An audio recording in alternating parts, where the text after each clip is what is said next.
Hello friends, welcome to my spiritual channel.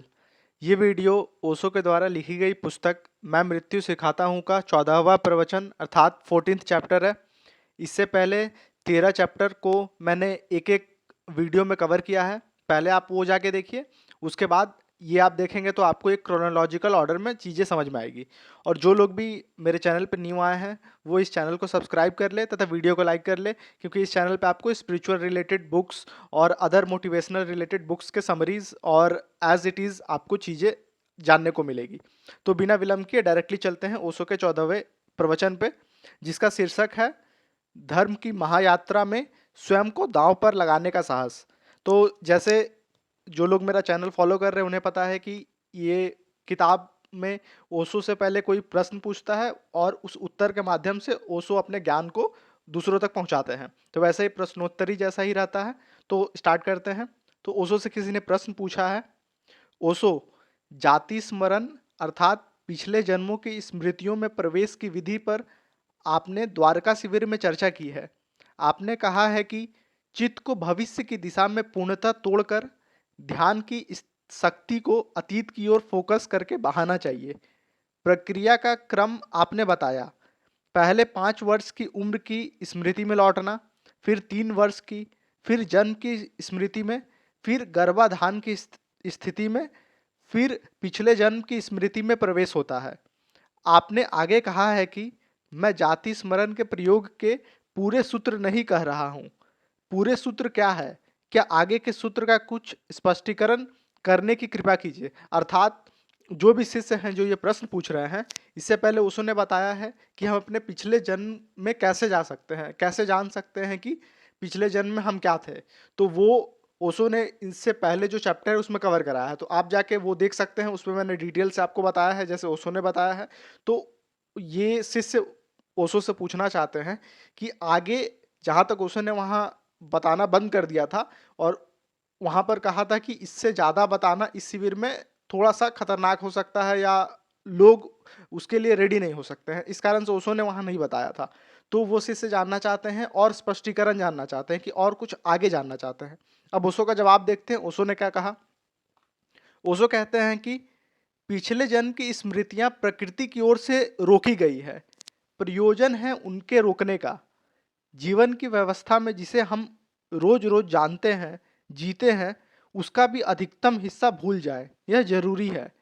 इसलिए आप इस जीवन की भी जितनी स्मृतियां बनाते हैं उतनी स्मृतियां याद नहीं रखते। जो आपको याद नहीं है वह भी आपकी स्मृति में मिट नहीं जाता। सिर्फ आपकी चेतना और उस स्मृति का संबंध छूट छूट जाता है। अर्थात केवल हमारी जो चेतना है, हमारी जो स्मृति है, जो हमें याद रहता है, बस वहां से मिटता है। हमारा जो चित्त है वहां से वो चीजें नहीं मिटती। जैसे अगर कोई व्यक्ति 50 साल का है, 50 साल में अरबों खरबों स्मृतियां बनती है। यदि वे सभी याद रखनी पड़े तो विक्षिप्त हो जाने के सिवाय कोई रास्ता न रहे। जो बहुत सारभूत है वह याद रह जाता है, जो असार है वह धीरे धीरे विस्मरण हो जाता है। लेकिन विस्मरण से आप यह मत अर्थ लगा लेना कि वह आपके भीतर से मिट जाता है। सिर्फ आपकी चेतना के बिंदु से सरक कर आपके मन के किसी कोने में संग्रहित हो जाता है। बुद्ध ने उस संग्रहित स्थान के लिए बहुत कीमती नाम दिया है। उसे कहा है आलय विज्ञान, the story house of consciousness, sorry the store house of the consciousness.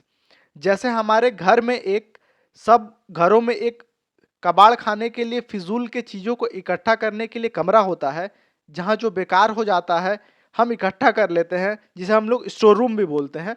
वह हमारी नज़र से हट जाता है लेकिन घर में मौजूद रहता है। ऐसे ही हमारी स्मृतियाँ हमारी नज़र से हट जाती है और हमारे मन के कोने में इकट्ठी हो जाती है। अगर इस जीवन की भी सारी स्मृतियाँ याद रहे तो आपका जीना कठिन हो जाएगा। आगे के लिए चेतना मुक्त होनी चाहिए, इसलिए पीछे को भूलना जरूरी है। आप कल को भूल जाते हैं, इसलिए आने वाले कल को जीने में समर्थ हो जाते हैं। फिर मन खाली हो जाता है और आगे देखने लगता है। आगे देखने के लिए जरूरी है कि पीछे का भूल जाए। अगर पीछे का ना भूले तो आगे देखने के लिए क्षमता न बचेगी।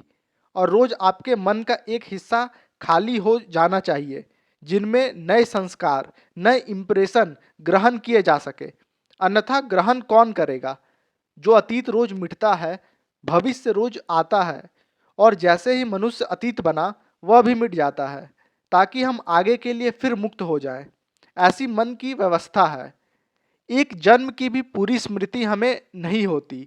अगर मैं आपसे पूछूं कि 1960 में 1 जनवरी को आपने क्या किया, तो आप कभी भी ना बता सकेंगे। यद्यपि 1 जनवरी 1960 में आप थे, और 1 जनवरी 1960 में आपने जरूर सुबह से सांझ तक कुछ ना कुछ किया होगा, लेकिन आपको स्मरण नहीं है, वो चीज़ें आपको याद नहीं है। लेकिन सम्मोहन की छोटी सी प्रक्रिया 1960 की 1 जनवरी को पुनर्जीवित कर देती है। अर्थात यहाँ ओशो बोलना चाहते हैं कि आपको सम्मोहित करके उस दिन पीछे लौटाया जा सकता है। इसके लिए प्रक्रिया है।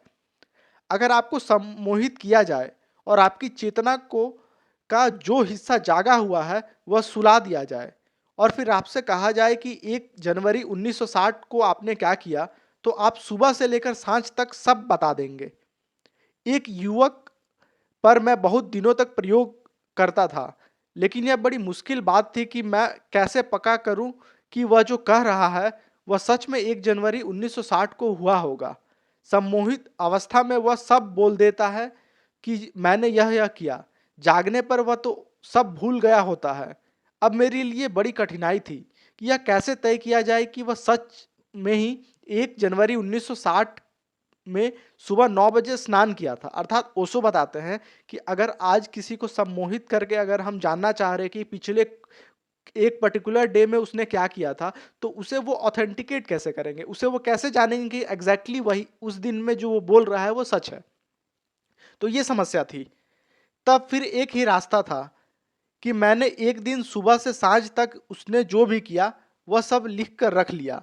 3-4 महीने बीत जाने के बाद उससे पूछा, उससे कहा मुझे कुछ याद नहीं। फिर उसे सम्मोहित किया, और जब वह गहरी सम्मोहन की अवस्था में चला गया तब उससे पूछा कि फला तारीख को तुमने क्या किया। तो जो मैंने नोट किया था तो उसने बताया ही, बहुत कुछ जो मैं नोट नहीं किया था वह भी बताया, पर जो मैंने नोट किया था उसमें से तो एक भी बात नहीं छूटी। अर्थात ओशो ने जो भी नोट किया था एग्जैक्टली वो चीजें उस सम्मोहित व्यक्ति ने बताया, साथ में और डिटेलिंग करके उसने बताया। हाँ, और उसके अलावा भी सैकड़ों बातें बताई।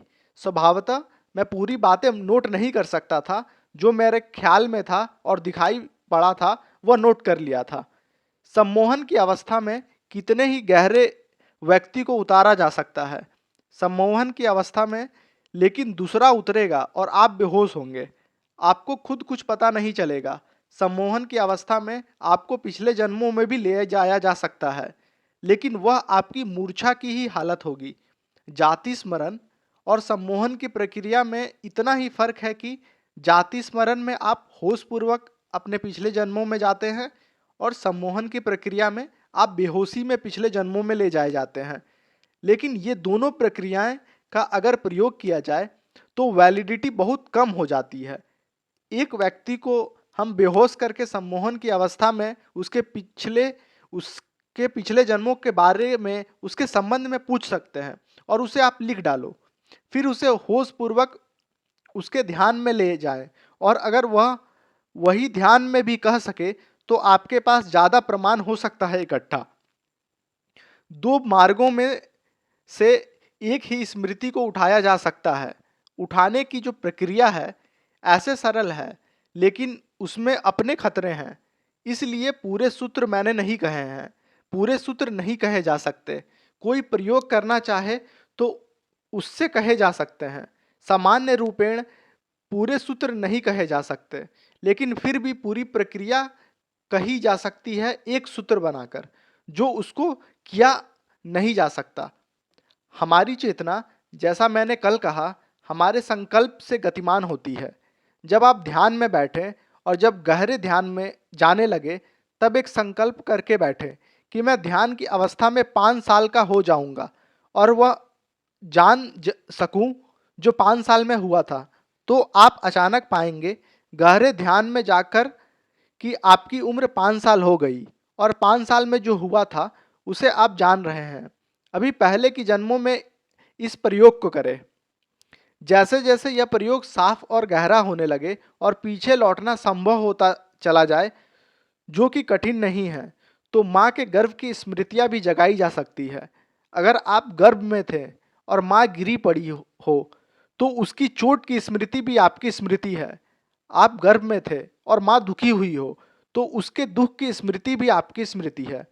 क्योंकि माँ के गर्भ में आपकी और माँ की दो स्थितियाँ नहीं हैं, संयुक्त स्थितियाँ हैं।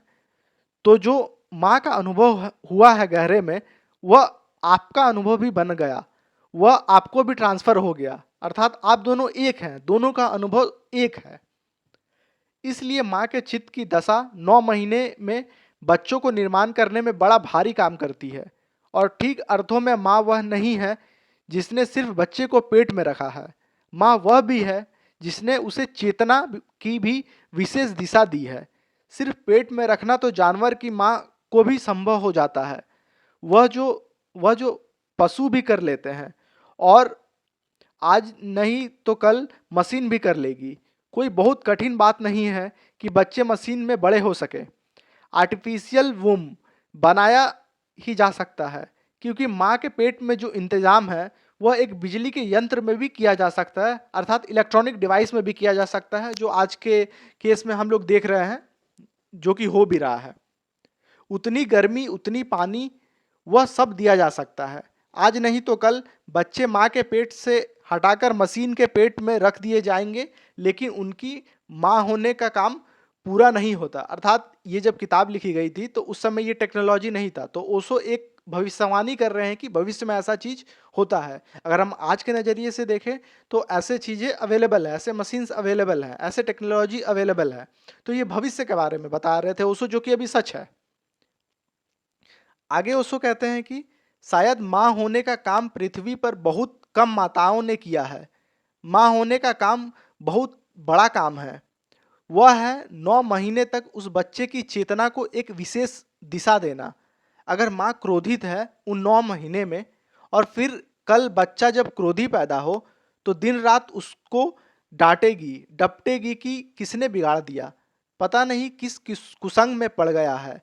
मेरे पास कितनी ही माताएं आती हैं, सबकी शिकायत है, किसी का बेटा कुसंग में पड़ गया है, किसी का बेटा कुसंग में पड़ गई है। वह और सारे बीज उन्होंने ही बोए हैं, उनकी सारी चेतना की व्यवस्था उन्होंने ही की है, उनकी माँ ने ही की है। बच्चे तो सिर्फ उसको प्रकट कर रहे हैं। हाँ, प्रकट करने में और बोने में फर्क है, इसलिए हमें पता नहीं चलता। बीच का अंतराल काफी बड़ा है। इमायल कुए ने एक छोटा सा संस्मरण लिखा। उसमें लिखा है कि एक मिलिट्री का मेजर जो उसका परिचित है, वह कुछ सम्मोहन पर किताबें पढ़ रहा था, और जो किताब पढ़ रहा था उसमें कहीं लिखा हुआ था कि माँ के मन में जो सुझाव हो वे बच्चे तक संप्रेषित हो जाते हैं, वह पेट में ही हो जाता है। तो अगर आप पीछे की कुछ घटनाओं से रिलेट करेंगे, तो अगर अभिमन्यु और उनकी माता का कहानी देख सकते हैं कि पेट में रह के ये अभिमन्यु ने चक्रव्यूह वेदना को चक्रव्यूह में घुसना सीख लिया था। तो बहुत सारे ऐसे हिस्ट्री में आपको एग्जाम्पल्स मिलेंगे जो इस ओशो के बात को पुष्टि करते हैं। तो आप रिलेट करते चलिए, और साथ में मैं बताते भी चलूंगा कि आपको हर चीज का संपूर्ण ज्ञान हो जाए। ठीक है, आगे ओशो बोलते हैं, उसकी पत्नी को बच्चा था पेट में। उसने अपनी पत्नी को कहा कि मैं इस किताब में पढ़ रहा हूँ, और इस किताब के लिखने वाले का कहना है कि अगर माँ जो सोचती है, जो जीती है, जो भाव करती है, वह बच्चे तक संप्रेषित हो जाता है। दोनों ने हंसकर ही बात ली, कोई उसकी गंभीरता से ख्याल नहीं किया। उसी सांझ को वे एक पार्टी में गए, और वह मेजर की पत्नी जिस जनरल के सम्मान में पार्टी दी जा रही थी उसके बगल में ही बैठी। उस जनरल का अंगूठा युद्ध में बिल्कुल पिचक गया था। उसके अंगूठों को बार बार देखकर उसे ख्याल आया कि मैं इस अंगूठों को ना देखूं, कहीं मेरे बच्चे का अंगूठा खराब ना हो जाए। दोपहर में उसने बात पढ़ी थी, तब उसने उस अंगूठे से बचने की पूरी पार्टी में कोशिश की। स्वभावतः जिससे बचने की कोशिश की वह बार बार दिखाई पड़ता है, हमारे जीवन में भी होता है ये। उसको जनरल भी भूल गया। उसको पार्टी भी भूल गई, वह अंगूठा ही रह गया उसे याद। अब जनरल खाना खाएगा तो अंगूठा दिखेगा, किसी ने हाथ मिलाया तो अंगूठा दिखेगा। और वह पड़ोस में बैठी थी, उसने अपनी आंखें भी बंद कर ली, लेकिन जितने आंखें बंद की अंगूठा उतना साफ दिखाई पड़ने लगा।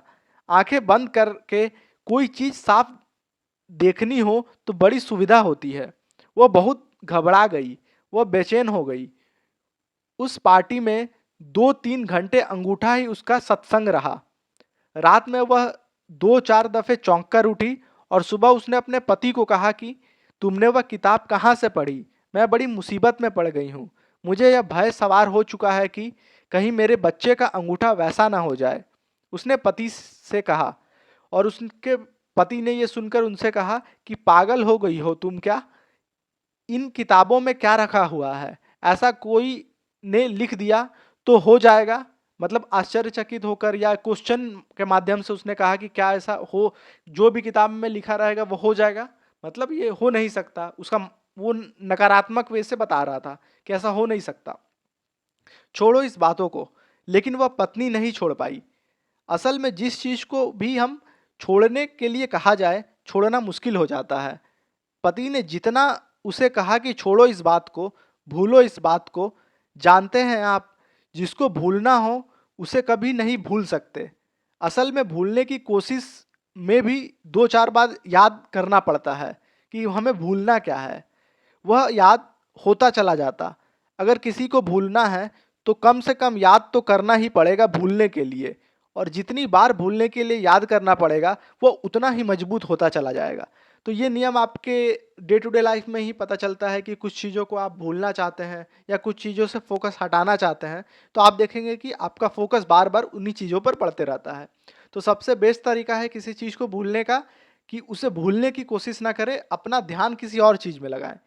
जब आपकी स्मृति किसी और चीज़ में लग जाएगी तो ऑटोमेटिकली वो चीज़ें आपके स्मृति से हट जाएगी। ये मात्र तरीका यही है।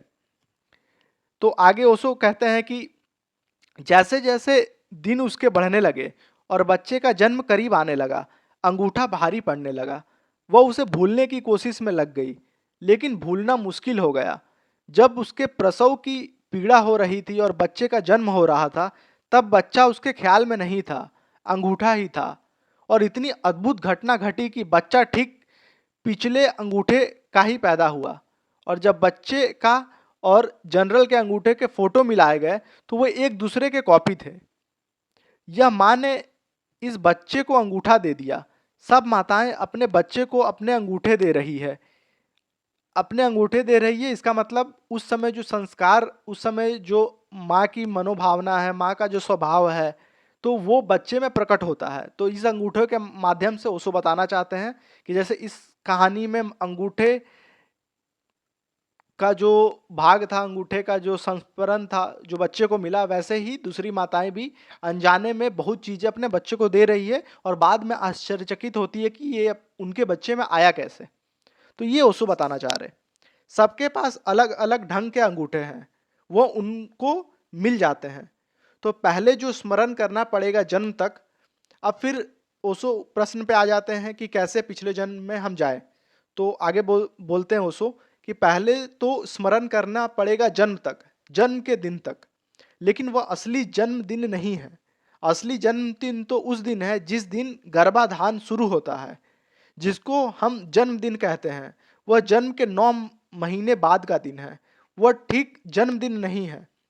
ठीक जन्मदिन तो उस दिन है जिस दिन की गर्भ में आत्मा प्रवेश करती है। उस समय तक स्मृति को ले जाना बहुत कठिन नहीं है और बहुत खतरे का भी नहीं है, क्योंकि वह इसी जीवन की स्मृति है। और उसे ले जाने के लिए, जैसा मैंने कहा, भविष्य में मन को मोड़ ले। और जो थोड़ा भी ध्यान कर पाते उन्हें कोई कठिनाई नहीं है कि भविष्य को भूल जाएं। भविष्य में याद करने को है भी क्या, भविष्य है ही नहीं। उन्मुखता बदलनी है। भविष्य की तरफ ना देखें, पीछे की तरफ देखें और पहले मन में धीरे धीरे क्रमशः संकल्प करते जाएं। 1 साल लौटे, 2 साल लौटे, 10 साल लौटे, 20 साल लौटे और धीरे धीरे आप पीछे लौटते जाएं। और यह बड़ा ही अजीब अनुभव होगा। साधारणतः अगर होश में हम पीछे लौटें बिना ध्यान किए, तो जितने पीछे लौटेंगे उतनी स्मृति धुंधली होगी। कोई कहेगा कि मैं 5 साल के आगे नहीं जा सकता, बस 5 साल तक मुझे याद आता है कि ऐसा हुआ था। वह एक एकाध घटना याद आ जाएगी। जैसे जैसे हम करीब आएंगे अपनी उम्र के, वैसे वैसे स्मृति साफ होगी। कल की स्मृति और साफ होगी, आज की और साफ होगी, परसों की और कम होगी, वर्ष भर की और कम होगी, 25 साल की और कम होगी, 50 साल की उससे भी कम होगी। लेकिन जब ध्यान में आप प्रयोग करेंगे तो आप बहुत हैरान हो जाएंगे। स्थिति बिल्कुल उल्टी हो जाएगी। जितने बचपन की स्मृति होगी उतनी साफ होगी, क्योंकि बच्चे के पास जितने साफ स्टिल होती है उतनी साफ फिर कभी नहीं होती। उस पर जितना साफ लिखावट उभरती है उतनी कभी नहीं उभरती। जब आप ध्यान में स्मृति पर जाएंगे तो आप बहुत हैरान हो जाएंगे, स्मृति उल्टी हो जाएगी। जितने पीछे जाएंगे, जितने बचपन में जाएंगे उतना साफ मालूम होगा। जितने बड़े होंगे, जितने धीरे धीरे आप बड़े होने लगेंगे स्मृति में, उतना धुंधला होना होने लगेगा। आज का दिन सबसे ज़्यादा धुंधला होगा ध्यान में, और आज के 50 साल पहले का दिन, जन्म का पहला दिन, सबसे स्पष्ट होगा ध्यान में, क्योंकि ध्यान में हम स्मरण नहीं कर रहे हैं। अर्थात ओशो बताते हैं कि ध्यान की अवस्था में बिल्कुल अपोजिट, बिल्कुल उल्टा होगा। जैसे आज के दिनों में, आज के दिन जो जो हम लोगों ने किया है वो हमें अभी जब हम होश में हैं, जब हम आँख खुली रखे हैं, जब हम ध्यान में नहीं हैं, तो हमें पूरे अच्छी तरह से याद है। और आज से 50 साल की चीज, पहले की चीज़ें वो हमें नहीं याद है। 25 साल जो भी जिसका उम्र है उस हिसाब से। लेकिन जब हम ध्यान में रहेंगे तो जो जन्म के साथ की स्थिति होगी वो ज़्यादा स्पष्ट दिखाई देगी, और जो अभी की स्थिति होगी वह कम स्पष्ट दिखाई देगी। ये ओशो बताना चाह रहे हैं। इस फर्क को समझ लेना। जब हम होश में स्मरण करते हैं तो स्मरण कर रहे हैं। होश में स्मरण में क्या फर्क है? अगर मैं याद कर रहा हूं अपने बचपन को, तो मैं हूं तो 50 साल का, 50 साल का हूं, आज हूं, अभी हूं। आज खड़े होकर स्मरण कर रहा हूं स्मृति को 50 साल की, 2 साल की, 1 साल की। यह 50 साल का मेरा मन बीच में खड़ा है, इसलिए वह धुंधला हो जाएगा, क्योंकि 50 साल की परतें बीच में हैं और उसके पार में झांक रहा हूं। ध्यान की प्रक्रिया में तुम 50 साल के नहीं हो, 5 ही साल के हो गए हो। जब तुम ध्यान में स्मरण कर रहे हो तो तुम 5 साल के हो गए हो। 50 साल के होकर 5 साल की स्मृति नहीं कर रहे हो, तुम एक्चुअल में 5 साल की स्मृति में वापस लौट गए हो। इसलिए होश में उसको हम रिमेम्बरिंग कहें, और स्मरण, ध्यान में उसे रीलिविंग कहें। मतलब पुनः उस एज में चले जाना, पुनः उसे जीना। वह पुनर्जीवन है, पुनर्स्मरण नहीं। और इस दोनों में फर्क है। पुनः स्मरण के बीच में स्मृतियां की बड़ी परत होगी जो धुंधला कर जाती है। पुनर्जीवन, तुम वापस 5 साल के हो गए हो ध्यान की अवस्था में। अर्थात हम 5 साल की अवस्था की चीजों को याद नहीं कर रहे हैं। हम, जैसे सपोज आप टाइम ट्रेवल के बारे में सुने होंगे। सपोज आप मान लीजिए टाइम ट्रेवल करके 5 साल की उम्र में चले गए हो, तो आप स्मृति नहीं याद कर रहे, आप पिछले की जीवन को नहीं याद कर रहे, आप खुद चले गए हो उस स्थिति में, आप खुद जी रहे हो। इस कारण से उस समय की स्मृतियां काफी स्पष्ट दिखाई देगी ध्यान की स्थिति में। ये ओशो बता रहे हैं। अब आज ही शोभना बैठी है तुम्हारे पीछे, वह कहकर गई है कि ध्यान में उसे अचानक अजीब अजीब ख्याल आ रहे हैं। उसे ख्याल आ रहा है कि वह छोटी हो गई है और गुड्डे गुड़ियों से खेल रही है। और वह ख्याल इतना मजबूत हो जाता है कि एकदम वह डर जाती है कि कोई आकर देख ना ले, नहीं तो कहेगा कि इस उम्र में और गुड्डे गुड़िए से खेल रही है। वह आंख खोलकर देख लेती है तो कोई आ तो नहीं गया। उसकी उम्र मिट गई। न उसे यही ख्याल है कि यह स्मृति है, यह रीलिविंग है, यानी वह 5 साल की हो गई। अब वह एक युवक है जो ध्यान करेगा तो अंगूठा मुंह में चला जाएगा। वह 6 महीने का हो जा रहा है। वह जैसे ही ध्यान में गया कि उसका अंगूठा मुंह में गया। वह जब 6 महीने का होगा तब की स्थिति में पहुंच गया। तो स्मरण और पुनर्जीवन, फिर से जीना, इसमें फर्क को समझ लेना जरूरी है। तो एक जन्म का पुनर्जीवन तो बहुत कठिन नहीं है। थोड़ी कठिनाई तो होगी, थोड़ी कठिनाई होगी, क्योंकि हम सबने अपनी उम्र की एक आइडेंटिटी बना रखी है। जो आदमी 50 साल का हो गया है, वह 5 साल पीछे हटने को राजी नहीं होता। वह 50 साल का सख्ती से रहना चाहता है। इसलिए जिन लोगों को पुनर्जीवन में लौटना है, थोड़ी याद करनी है, उन्हें थोड़ा अपने जो बिल्कुल फिक्स आइडेंटिटीज है, उन्हें थोड़ा ढीला करना चाहिए। अब जैसे उदाहरण के लिए, एक आदमी अपने बचपन को याद करना चाहता है। अच्छा होगा कि वह बच्चे के साथ खेले, दिन में घंटा भर निकाल ले और बच्चों के साथ खेले। उसके 50 साल होने का जो फिक्सेशन है, वह जो गंभीर होने का आदत है, वह थोड़ी छूट जाए। अच्छा होगा कि वह दौड़े, तैरे, नाचे। अच्छा होगा कि घंटे भर के लिए वह बचपन में जिए होश पूर्वक। तो ध्यान में भी उसका लौटना आसान हो जाएगा। और नहीं तो वह 50 साल का सख्ती से है। मतलब आपको थोड़ा सा फ्लेक्सिबिलिटी देना होगा अपने मन को। आप एक्टिविटी से दे सकते हैं, जैसे बच्चे करते हैं 5 साल के, जैसे उसने यहाँ पर डिस्क्राइब किया है। और ध्यान रहे, चेतना की कोई उम्र नहीं होती। चेतना पर सिर्फ फिक्सेशन होता है। चेतना की कोई उम्र नहीं होती। 5 साल की चेतना और 10 साल की चेतना और 50 साल की चेतना। सिर्फ ख्याल रखना, आंख बंद करके आप बताएं आपकी चेतना को पता लगा कर कि आपकी उम्र क्या है।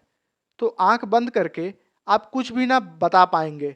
आप कहेंगे मुझे डायरी देखनी पड़ेगी, कैलेंडर का पता लगाना पड़ेगा, जन्म पत्री देखनी पड़ेगी। असल में जब तक दुनिया में जन्म पत्री नहीं थी, कैलेंडर नहीं था, सालों की गणना नहीं थी, आंकड़े कम थे, दुनिया में किसी को अपनी उम्र का कोई पता नहीं होता था।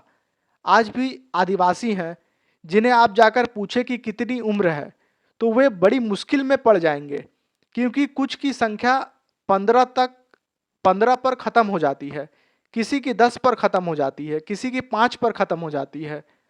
एक आदमी को मैं जानता हूँ, जिनसे किसी ने पूछा कि कितनी उम्र है। वह घर में नौकर है, काम करता है। तो उसने कहा थोड़ी, यही कोई 25 साल। उसकी उम्र होगी कम से कम 8 साल। तो घर में लोग हैरान हुए। उन्होंने पूछा कि तुम्हारे लड़के की कितनी उम्र है। तो उसने कहा होगी कोई 25 साल, क्योंकि 25 जो था वो आखिरी आंकड़ा था, उसके आगे तो कुछ भी नहीं था। उन्होंने कहा तुम्हारे लड़के की उम्र 25 साल है और तुम्हारी भी 25 साल है, ऐसा कैसे हो सकता है। हमें कठिनाई हो सकती है, क्योंकि हमारे लिए 25 के बाद की संख्या है, उसके लिए 25 के बाद कोई संख्या नहीं। 25 के बाद असंख्य शुरू हो जाता है, उससे कोई संख्या ही नहीं होती। उम्र तो हमारे बाहर के कैलेंडर, तारीखें, दिन का हिसाब हमें है, इसलिए उम्र है। अगर भीतर हम झांक कर देखें तो वहाँ कोई उम्र नहीं है। अगर कोई भीतर से पता लगाना चाहे मेरी उम्र कितनी है, तो नहीं पता लगा पाएगा, क्योंकि उम्र बिल्कुल बाहरी मापजोक है। लेकिन बाहरी मापजोक भीतर के चित्त पर फिक्सेशन बन जाती है, वहाँ जाकर कील की तरह ठुक जाती है। और हम कीले ठोकते चले जाते हैं कि अब मैं 50 साल का हो गया, अब 51 साल का हो गया, 52 साल का हो गया। यह हम चेतना पर ठोकते जाते हैं। अगर ये बहुत सख्त है, तो कठिनाई होगी पीछे लौटने में। जिन्होंने उन कीलों को कम सख्ती से ठोका होगा, उन्हें आसानता पीछे का स्मरण हो सकता है, ऐसा उसको बता रहे हैं। इसलिए बहुत गंभीर आदमी बचपन की स्मृति में नहीं लौट सकता। जिनको हम सीरियस आदमी कहते हैं, वह उस तरह के लोग रुग्ण होते हैं। असल में सीरियसनेस एक बीमारी है, मानसिक बीमारी है, जो बहुत गंभीर है। यह सदा बीमार होते हैं, उनका पीछे लौट आना बहुत मुश्किल है। थोड़ा सा जिनका चित्त हल्का है, निर्भर है, जो बच्चे के साथ खेल सकते हैं, जो बच्चे के साथ हंस सकते हैं, उनका लौटना बहुत आसान हो जाएगा। तो बाहर की जिंदगी में फिक्सेशन को तोड़ने की फिक्र करें। 24 घंटे अपनी उम्र को याद मत रखें। और जब भी अपने बेटे से कहें, तो यह मत कहें कि मैं जानता हूँ क्योंकि मेरी उम्र इतनी है। उम्र से जानने का कोई संबंध नहीं। अपने छोटे बच्चे के साथ ऐसा व्यवहार मत करें कि आपके और उसके बीच 50 साल का फासला है। दोस्ती का हाथ आगे बढ़ाएं। एक स्त्री ने एक छोटी सी किताब लिखी है। उनके किताब लिखी है एक छोटे बच्चे के साथ बच्चा होकर रहने की। उस स्त्री की उम्र तो 70 साल है। 70 साल की स्त्री ने एक छोटा सा प्रयोग किया है, एक 5 साल के बच्चे के साथ दोस्ती करने का। मुश्किल है बहुत, आसान मामला नहीं है। 5 साल के बच्चे का बाप होना आसान, माँ होना आसान, भाई होना, गुरु होना, दोस्त होना। गुरु होना तक तो आसान है, लेकिन दोस्त होना काफ़ी मुश्किल है। कोई माँ कोई बाप दोस्त नहीं बन पाते हैं। जिस दिन दुनिया में माँ बाप बच्चे के दोस्त हो सकेंगे, उस दिन हम दुनिया को अमूल बदल देंगे। यह दुनिया बिल्कुल दूसरी हो जाएगी। यह दुनिया इतनी कुरूप, इतनी बदशक्ल नहीं रह जाएगी। लेकिन दोस्ती का हाथ ही नहीं बढ़ पाता। उस स्त्री ने सच में एक अद्भुत प्रयोग किया। उसने बरसों तक यह प्रयोग किया। एक 3 साल के बच्चे से दोस्ती करनी शुरू की और 5 साल के बच्चे तक, 2 साल की उम्र तक निरंतर 2 साल उसके तरह दोस्ती निभाई। उसकी दोस्ती का ख्याल थोड़ा समझ लेना उपयोगी है। वैसी स्त्री को पीछे लौट आना बहुत आसान हो जाएगा। वह 70 साल की बूढ़ी स्त्री उस बच्चे के साथ, जो उसका दोस्त है, समुद्र के तट पर गई। तो बच्चा दौड़ रहा है, कंकड़ पत्थर बीन रहा है, तो वह भी दौड़ रही है, कंकड़ पत्थर बीन रही है। क्योंकि बच्चे और उसके बीच में एक बैरियर है, जो आयु का बड़ा भारी व्यवधान है। वह टूटेगा कैसे अगर वो स्त्री सेम टू सेम बच्चे की तरह नहीं करेगी? तो उसे तोड़ने के लिए स्त्री वैसे कर रही है। फिर वह कंकड़ पत्थर ऐसे नहीं बिन रही है कि सिर्फ दोस्ती बढ़ाने के लिए। वह सच में कंकड़ पत्थर को आनंद के देखने की कोशिश कर रही है कि उसे बीनने में कैसा आनंद आ रहा है, जिसे बच्चा देख रहा है। मतलब बच्चे की दृष्टिकोण से वो देखना चाह रही है। वो बच्चे की भी आंखें देखती है, अपनी आंखें भी देखती है, कंकड़ को भी देखती है, बच्चे के हाथ को भी देखती है और अपनी हाथों को भी देखती है। बच्चा जिस पुलक से भरा है वह भी देख रही है उन पत्थरों में। फिर वह बच्चा होकर देखने की कोशिश कर रही है। बच्चा जाकर समुद्र की झाग को पकड़ रहा है, फेन को पकड़ रहा है, तो वह भी जाकर पकड़ रही है। बच्चा तितलियों के पीछे दौड़ रहा है, तो वह भी दौड़ रही है। रात 2 बज गया। 2 बजे बच्चा उठ गया और उसने कहा कि चलो बाहर, झिंगुर की आवाज़ बहुत अच्छी आ रही है। तो उसने यह नहीं कहा कि सो जाओ, यह रात उठने की नहीं है। वो बच्चे के साथ हो ली है और कहीं झिंगुर के आवाज़ न टूट जाए, इसलिए बच्चा संभल कर चल रहा है एक एक कदम। तो वह भी संभल कर उसके पीछे चल रही है। 2 साल की यह दोस्ती अनूठे परिणाम लाई। और उस स्त्री ने लिखा है कि मैं भूल गई कि मैं 70 साल की हूँ, और मैंने जो 5 साल का होकर कभी नहीं जाना था, वह 70 साल में 5 साल का होकर जाना। यह सारी दुनिया एक वंडरलैंड बन गई, सारा परियों का जगत हो गया। मैं सच में दौड़ने लगी और पत्थर बीनने लगी और तितलियाएं पकड़ने लगी, और उस बच्चे और मेरे बीच सारे आयु के फासले चले गए। वह बच्चा मुझ में ऐसी ही बातें करने लगा जैसे कि एक बच्चे से करता है। मैं उस बच्चे से ऐसे ही बातें करने लगी जैसे मैं बच्चा बच्चे से करते हैं। उसने लिखा है कि 2 साल, उसने पूरी किताब लिखी है अपने 2 साल के अनुभव की, सेंस ऑफ वंडर। और उसने लिखा है कि मैंने फिर से पा लिया आश्चर्य का भाव। और अब मैं कह सकती हूँ कि किसी भी बड़े से बड़े संत ने अगर कुछ भी पाया होगा, तो इससे ज़्यादा नहीं हो सकता जो मुझे दिखाई पड़ रहा है। जब जीसस से किसी ने पूछा कि कौन होंगे वो लोग जो तुम्हारे स्वर्ग के राज्य में प्रवेश करेंगे, तो जीसस ने कहा कि वे जो बच्चे की भांति हैं। बच्चे शायद किसी एक बड़े स्वर्ग में रहते ही हैं। हम सब सिखा पढ़ाकर उनका स्वर्ग छीन लेते हैं, लेकिन जरूरी है कि वह स्वर्ग छीने, क्योंकि छीना गया स्वर्ग जब वापस मिलता है तो उसका अनूठापन और ही है।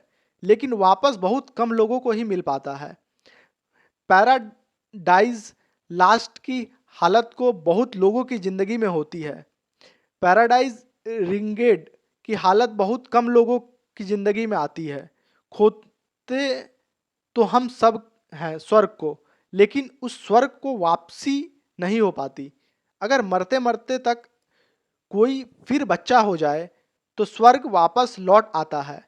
और अगर बूढ़ा आदमी बच्चे की आंखों से दुनिया को देख ले तो उसकी जिंदगी में जैसे शांति और आनंद और जैसे बिल्ब्स की वर्षा हो जाती है, उसका अनुमान लगाना मुश्किल है। जो बाहर की जिंदगी में, जिन्हें पीछे जाति स्मरण में लौटना है, अपने एज के फिक्सेशन को तोड़ना पड़े, कभी राह चलते किसी बच्चे को हाथ पकड़कर उसके साथ दौड़ने लगे, भूल जाएं कि आपकी उम्र कितनी है। और मजा यह है कि उम्र सिर्फ याद है और कुछ भी नहीं। उम्र सिर्फ याद है, सिर्फ ख्याल है, एक विचार जो मजबूती से पकड़ा गया है। बाहर की जिंदगी में उम्र के फिक्सेशन को तोड़े और भीतर की जिंदगी में जब ध्यान को बैठे तो एक एक साल पीछे खिसकने लगे, एक एक जन्म दिन वापस पीछे लौटने लगे, धीरे धीरे लौटे। तो इस जन्म के आखिरी तक लौटने में आपको कोई कठिनाई नहीं होगी। पिछले जन्म में भी लौटने की प्रक्रिया यही है। सिर्फ इस जन्म से दूसरे जन्म में जाने का जो सूत्र है वह मैं नहीं कह सकता हूँ। उसको न कहने का कारण है क्योंकि अगर कोई सिर्फ कुतूहलवश इसका प्रयोग करे तो वह पागल हो सकता है। इसके पिछली शिविर में एक घटना भी एक कहानी के माध्यम से उसने बताई थी कि एक युवती को उन्होंने बताया था कि कैसे पिछले जन्म में जाया जा सकता है। तो उसके बाद उन्होंने जो पिछले जन्म का स्मरण किया, उसके बाद वो काफ़ी बेचैन हो गई थी, पागल की स्थिति में आ गई थी। बाद में ओशो ने उन्हें सुधारा था, उन्हें करेक्ट किया था। इस कारण से ओशो बताने से बच रहे हैं कि किसी कोताहलपूर्ण होके या रस में आके कोई इसे प्रयोग ना कर ले, तो इससे मेंटल डिस्टर्बेंस हो सकता है। तो ओशो कहते हैं कि अगर इसे सिर्फ कुतूहलवश इसका अगर उपयोग किया जाए तो लोग पागल भी हो सकते हैं, क्योंकि अगर पिछले जन्म की स्मृतियां एकदम से टूट पड़े तो उसे संभालना मुश्किल है। मेरे पास एक लड़की को लाया गया जिसकी उम्र, जब उसके पास उसे मेरे पास लाए थे तो शायद 11 वर्ष की थी। उसको 3 जन्मों की स्मृति है, किसी जन्म से नहीं, आकस्मिक प्रकृति ने के किसी भूल से। उसे 3 जन्म की स्मृति है।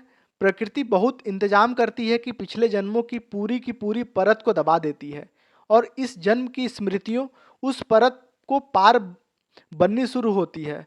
वह परत गहरे रूप में आपके पिछले जन्मों को आपसे तोड़े रखती है।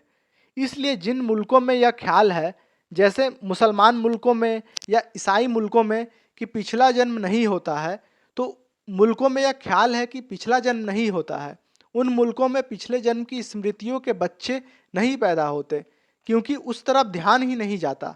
जैसे हमने पक्का मान रखा है कि इस दीवार के पार कुछ भी नहीं है, तो फिर हम धीरे धीरे इस दीवार की तरफ देखना भी बंद कर देंगे।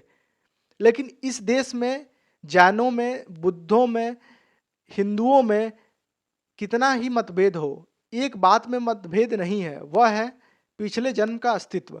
वह पुनर्जन्म की यात्रा में कोई भी भेद नहीं। इसलिए इस देश का चित्त हजारों साल से पिछले जन्म की होने की संभावना से भरा हुआ है। तो कई बार अचानक यह संभावना, अगर पिछले जन्मों में मरते वक्त कोई व्यक्ति बहुत गहरा गहरा भाव लेकर मर जाता है तो मुझे याद रह जाता है, तो याद रह जाएगा। वह मरता हुआ व्यक्ति अगर एक गहरा भाव रख ले कि जो मैं इस जिंदगी में था वह मुझे याद रह जाए, तो वह बिना किसी यौगिक प्रक्रिया के, बिना किसी ध्यान के प्रयोग में लाए हुए वह अगले जन्म में याद रह जाएगा, लेकिन वह बहुत दिक्कत में पड़ जाएगा। उस लड़की को जब मेरे पास लाए तो 3 जन्मों की घटनाएं याद थी। पहला जन्म उसका आसाम में हुआ, जहां वह 7 साल की लड़की होकर मरी। तो 7 साल की लड़की जितनी आसामी बोल सकती है उतनी वह बोल पाती थी। 7 साल की लड़की जितनी आसामी नाच सकती है उतनी वह नाचती थी। हालांकि वह तो पैदा हुई मध्य प्रदेश में, अभी आसाम कभी गई ही नहीं, आसामी भाषा से कोई संबंध ही नहीं। दूसरा जन्म उसका मध्य प्रदेश में ही हुआ, कटनी में, और वहाँ वह कोई 60 साल होकर मरी, 67 वर्ष, और अभी उसकी 11 वर्ष उम्र है, तो 78। उसके 11 वर्ष की उम्र जब थी, तब जब उसे मेरे पास लाया गया था, उसकी आंखें आप देखें तो 78 साल की बूढ़ी स्त्री की जैसे होनी चाहिए, चेहरा जैसे 78 साल की बूढ़ी स्त्री का हो। है तो वह 11 साल की लड़की का, लेकिन उतना ही पीला, जर्द, चिंतित, परेशान, जैसे मौत करीब हो, क्योंकि उसकी स्मृतियां की श्रृंखला 78 वर्ष की है। अर्थात 60 वर्ष और 6 वर्ष और लगभग 11 वर्ष अभी। उसके भीतर उसके 78 साल की सीक्वेंस श्रृंखला का बोध है और उसकी कठिनाई बहुत बढ़ गई क्योंकि उसके पिछले जन्म के जो लोग हैं, उसके संबंधी हैं, वे सब जबलपुर में मेरे पड़ोस में रहते हैं। इसलिए वह उसे मेरे पास ले आए। उसने अपने पिछले जन्म के सारे संबंधियों को हजारों की भीड़ में पहचाना। कोई उसका लड़का है, कोई उसकी बहू, कोई उसकी लड़की का लड़का है, कोई कोई है। हजारों की भीड़ में छिपाकर खड़ा किया गया उस लड़की ने उन सबको पहचान लिया। जिस घर में वह थी, अब तो वह घर उन्होंने छोड़ दिया। वह तो कोई गांव में घर है। अब तो वे जबलपुर रहते हैं। उसने उस घर में गड़ा हुआ धन को बताया जो खोद लिया गया और मिल गया। जो पड़ोस में मेरे सज्जन रहते हैं, जिनके वह पिछली जन्म में बहन थी, बड़ी बहन थी, उसके सिर पर एक चोट है। तो उस लड़की ने जैसे ही उसको पहचाना, पहली बात यह पूछी कि यह चोट अभी भी मिटी नहीं। तो उन्होंने कहा, यह चोट कब लगी मुझे पता नहीं, क्या तुम बता सकती हो कि यह चोट कब लगी? तो उसने कहा कि यह चोट जब तेरी शादी हुई तो घोड़ी पर बैठा तो गिर गया। घोड़ा अचानक बिचक गया और तू गिर पड़ा। लेकिन तब उसकी उम्र कोई 8 या 9 साल थी।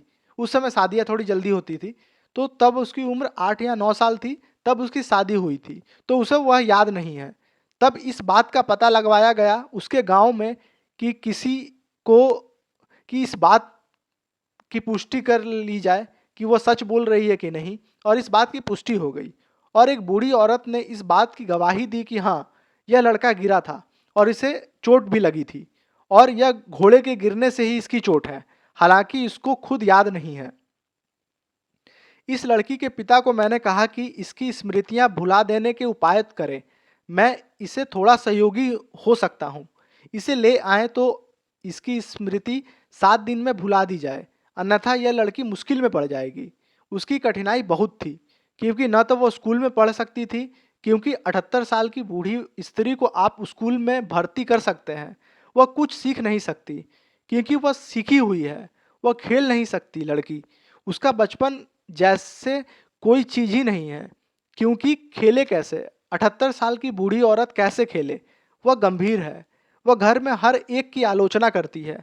वह उतनी ही कलह से भरी हुई है जितना 78 साल की स्त्री या पुरुष भर जाते हैं। वह घर भर की आलोचना, निंदा और सबका कौन क्या गड़बड़ कर रहा है उसका हिसाब रखती है अभी इस उम्र में। तो मैंने कहा कि यह लड़की पागल हो जाएगी, इसकी स्मृति भुला दे। लेकिन उसके घर के लोगों को तो आनंद आ रहा था क्योंकि भीड़ लगती थी, लोग देखने आते थे। कोई पैसे भी चढ़ाने लगा, नारियल, फल और मिठाइयाँ भी आने लगी। राष्ट्रपति ने दिल्ली को बुलाया। अमेरिका से भी निमंत्रण आ गया कि उसको अमेरिका ले आओ, तो वे बहुत खुश थे। उन्होंने मेरे पास लाना बंद कर दिया। उन्होंने कहा कि हम भुलाना नहीं चाहते। यह तो बड़ी अच्छी बात है, लेकिन ओशो के दृष्टिकोण से यह उस लड़की के लिए अच्छी बात नहीं है। एक 11 साल की लड़की के लिए 78 साल की स्मृतियों को याद करना, उसका जीवन थोड़ा डिफिकल्ट हो जाता। लेकिन उसके परिवार वालों ने ये ओशो की बात न मानी उस समय। आज इस बात को हुए कोई 7 साल हो गए। आज वह लड़की पागल है। अब वे मुझसे कहते हैं आकर कि आप कुछ करिए। मैंने कहा, अब बहुत मुश्किल मामला हो गया। जब कुछ हो सकता था तो आप राजी नहीं हुए। अब तो होश ही नहीं उसको। अब तो अनर्गल हालत में कंफ्यूज हो गई है। अब उसको यह भी पता नहीं है कि कौन सी स्मृति किस जन्म की है। यह भाई का जन्म का है या पिछले जन्म का है, यह पिता का जन्म का है कि पिछले जन्म का है। वह सब कंफ्यूज हो गया है। प्रकृति की व्यवस्था ऐसी है कि आप जितना झेल सकते हैं उतनी ही आपको स्मृति रह जाएगी। इसलिए दूसरे जन्मों की स्मृति के पहले विशेष साधना से गुजरना जरूरी होता है, जो आपको इस योग्य बना दे कि आप कोई चीज कंफ्यूजन नहीं कर सकती। असल में दूसरे जन्म की स्मृति में जाने के लिए सबसे जरूरी जो शर्त है वह यह है कि जब तक आपको यह जगत एक सपने की भांति मालूम ना होने लगे, एक लीला, एक खेल, तब तक पिछले जन्म की स्मृति में ले जाना उचित नहीं है। क्योंकि अगर आपको यह जगत एक खेल मालूम होने लगे तो फिर कोई डर नहीं है, फिर आपको चित्त पर कोई चोट नहीं पड़ने वाली। खेल की और स्मृतियां हैं, आप उनके कोई हर्ज होने वाला नहीं है। लेकिन अगर आपको यह जगत बहुत वास्तविक मालूम हो रहा है और अगर आप अपनी पत्नी को बहुत वास्तविक मान रहे हैं और कल आपको स्मरण आ जाए कि पिछले जन्म में आपकी माँ थी, तो आप बड़ी मुश्किल में पड़ जाएंगे कि अब क्या करें, उसको पत्नी माने या माँ माने। एक महिला ने मेरे पास प्रयोग शुरू किया। उस उसको मैं मना करता रहा कि मैं कोई कुतूहल की ज़रूरत नहीं है, लेकिन कुतूहल था, वह नहीं मानी। मैंने कहा इस प्रयोग को ना करें, इस प्रयोग को करें, और जब प्रयोग हुआ तो भुलाने में बड़ी मेहनत लेनी पड़ी। इस कहानी का जिक्र ओशो ने अपने पिछले प्रवचन में भी किया है, तो आप दूसरी वीडियो जाके वहाँ देख सकते हैं, वहाँ डिटेल में ओशो ने बताया है। आगे कहते हैं ओशो, क्योंकि उनको स्मरण आया कि वह पिछले जन्म में वैश्या थी। यह उसके आज की नीतिवान सती साध्वी के चित्त को भारी पड़ा, तो उसने कहा मुझे ऐसा याद ही नहीं करना, लेकिन अब उसे भुलाना बहुत मुश्किल है। किसी चीज़ को याद करना तो आसान, किसी चीज़ को भुलाना बहुत मुश्किल है, क्योंकि जो तथ्य एक दफ़ा हमारे ज्ञान में हिस्सा बन जाए, उसको ज्ञान के बाहर करने में बड़ा कठिन मामला हो जाता है। तो इसलिए जानकर ही ये एक सूत्र उसमें नहीं कहा है। मतलब ओशो बताते हैं कि इसी सब घटना के कारण ओशो पूरा सूत्र नहीं बताते कि आप पिछले जन्मों में कैसे जा पाए। वो बस तब तक बताते हैं कि आप माँ के गर्भ तक आपकी चेतना पहुंच जाए, आपकी स्मृति पहुंच जाए, वरना मामला बिगड़ सकता है। वह यह कि इस जन्म से पिछले जन्म में कैसे प्रवेश करें, तो ये ओशो ने नहीं बताया है। लेकिन अगर इस जन्म की स्मृतियाँ आपको आ जाए, तो जिसको भी इस जन्म की पूरी स्मृतियाँ आ जाए, उसे वह सूत्र बताया जा सकता है। लेकिन वह व्यक्तिगत बात है, उसकी सामूहिक चर्चा नहीं हो सकती, और न ही उसकी सामूहिक चर्चा करना उचित है, क्योंकि हमारा मन कुतूहल से न मालूम कितने काम करता है। अधिकतर हम से तो लोग कुतूहल में ही जीते हैं। एक क्यूरियोसिटी होती है कि जरा झांक कर देख लें क्या होता है, लेकिन झांक कर देखना कभी खतरनाक सिद्ध हो सकता है, क्योंकि ऐसी कोई बात उठ जाए कि पीछे फिर दबाए न दबे। लेकिन इस जन्म का प्रयोग करें। इस जन्म का प्रयोग जब आपने आपके लिए आनंदपूर्ण हो जाए और इस जन्म की सारी स्थिति जब आपको पता चल जाए, तब ही आप इन सब चीज़ों का प्रयोग करें। क्योंकि जैसे ही आप पिछले जन्म की स्मृतियों को फिर से रिलीव कर सकेंगे, वैसे ही आपको पता चलेगा कि यह सब सपने से ज़्यादा कुछ नहीं है। तब आप यह भी जानते हैं कि जिसको आप इतनी गंभीरता से ले रहे हैं आज, कि दुकान का नुकसान है कि लाभ, पत्नी आज झगड़ी है कि पिता नाराज है, कि बेटा घर छोड़ के चला गया, कि बेटी ने किसी अनचाहे आदमी से शादी कर ली, जिसको आप बहुत गंभीरता से ले रहे हैं, कल यह आपकी स्मृति के कबाड़ खाने में पड़ जाने वाला है। जब आपकी पिछली स्मृतियां याद आएगी, तो आपको हैरान हो जाएंगे कि आपने कितने क्षणों को कितने गंभीर समझा था, आज वे कहीं भी नहीं है। एक क्षण में उन क्षणों को आपको ऐसा पकड़ लिया है कि जीने और मरने का सवाल हो गया है। आज उसका कोई मूल्य ही नहीं है। राख की तरह रास्ते पर कहीं वे पड़े हुए हैं, कहीं कचड़े के ढेर पे इकट्ठे हो गए। आज उसका कोई मतलब ही नहीं है। तो इससे एक हमें लाइफ लेसन भी लेना चाहिए कि वर्तमान में हमारे जीवन में जो भी घटनाएं घट रही है, जो सुखद घटना है उसका आनंद तो हम लेते हैं, लेकिन जो दुखद घटना है उसके बारे में चिंतित होकर हम डिप्रेशन में, स्ट्रेस, एंजाइटी ज़्यादा ले लेते हैं। तो इससे एक चीज़ ये समझ लीजिए कि जो आज घटना घट रही है, इस घटना से आगे आने वाले 10 वर्षों में कोई फर्क नहीं पड़ने वाला। उस आगे के 10 वर्षों में इस घटना का जिक्र तक नहीं होगा। तो इस कारण से जो भी हमारा प्रेजेंट लाइफ है उसे आनंदमय होकर जिए। तो इससे आप एक सीख ले सकते हैं। आगे बढ़ते हैं। अगर पिछली स्मृतियों को हम देखें तो दो बात होंगी। एक तो यह होगा कि जिसको हमने बहुत गंभीरता से लिया था वह कुछ गंभीर सिद्ध नहीं हुआ, हम उसे भूल गए। इतना गंभीर भी सिद्ध नहीं हुआ कि उसे याद रखें। जिनके लिए हम जीवन दांव पर लगा देते वह कहीं भी नहीं है। तो आज आपका जीवन भिन्न हो जाएगा, क्योंकि तब आपको दिखाई पड़ेगा कि जिन चीज पर आप मरते मारने को उतारू हैं वह कल इतने ही कचड़े के ढेर पर पड़ी रह जाने वाली है। एक दो क्षण रुक जाओ और सब बेकार हो जाएगा। एक दो क्षण बस प्रतीक्षा कर लो और सब स्मृति बन जाएगी। और इस जगत में जहाँ हमारे सारे जीवन का कुल फल स्मृति का बनना होता है, तो हमारी आम जिंदगी और एक अभिनेता की जिंदगी में क्या फ़र्क है? आखिर अभिनेता जो जीता है, आखिर कुल परिणाम में एक फिल्म बनती है जिसको पर्दे पर देखे जा सकती है, और हम जिसको जीते हैं कुल अर्थों में एक स्मृति की फिल्म बनती है जिसको फिर से देखा जा सकता है। हम जिसको जिंदगी कह रहे हैं वह कैमरे की फोकसिंग से ज़्यादा कहाँ है, और जिन क्षणों को हम कहते थे बड़े महत्वपूर्ण हैं, वे सब एक पर्दे पर टंग गए हैं। आज उनका मूल्य एक फिल्म से ज़्यादा क्या है? हाँ, फर्क इतना है कि क्या फिल्म आप अपनी पेटी में बंद कर सकते हैं, इस फिल्म को आपको स्मृति के पेटी में बंद करना पड़ रहा है। इससे ज़्यादा कोई फर्क नहीं है। और यह जो आपकी स्मृति की पेटी है, यह उतनी ही फिल्म है। आज नहीं तो कल बहुत कठिन नहीं है कि विज्ञान ऐसा साधन खोज ले कि यह स्मृति को निकाल कर पर्दे पर दिखा दे। इसमें कोई बड़ी अड़चन नहीं आएगी, क्योंकि आखिर हम भी जब आंख बंद कर लेते हैं तो आंखें के पर्दे पर उसी फिल्म का वापस प्रोजेक्ट होता है। जब आप सपना देखते हैं तब आपकी आंखें ऐसी ही चलती है जैसे फिल्म में देखने वक्त चलती है।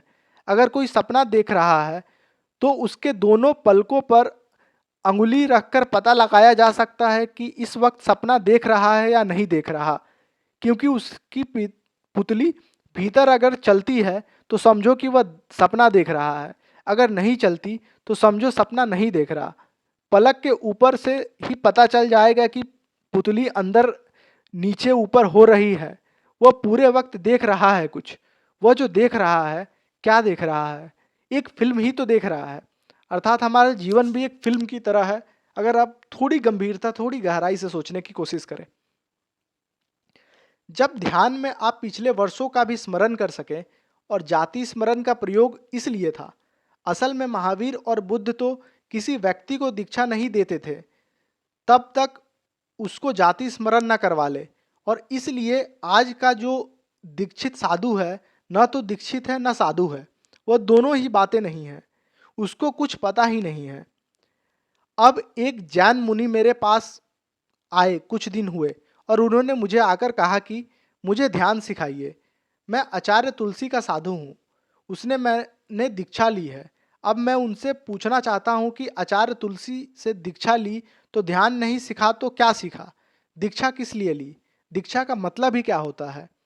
ध्यान मुझसे पूछने आए हो तो दीक्षा किस लिए ली? जब ध्यान भी नहीं सिखाया जा सका तो क्या सिखाया गया वहाँ? आचार्य तुलसी कौन सा व्यवसाय करते हैं दूसरा? दीक्षा का मतलब यह होता है कि ध्यान में प्रवेश करवाया जाए, तो दीक्षा तब दीक्षा हो सकती है, न कि आप एक नाम के लिए दीक्षा ले लें किसी भी गुरु से। महावीर और बुद्ध तो दीक्षा देते तब जब जाति स्मरण हो जाए।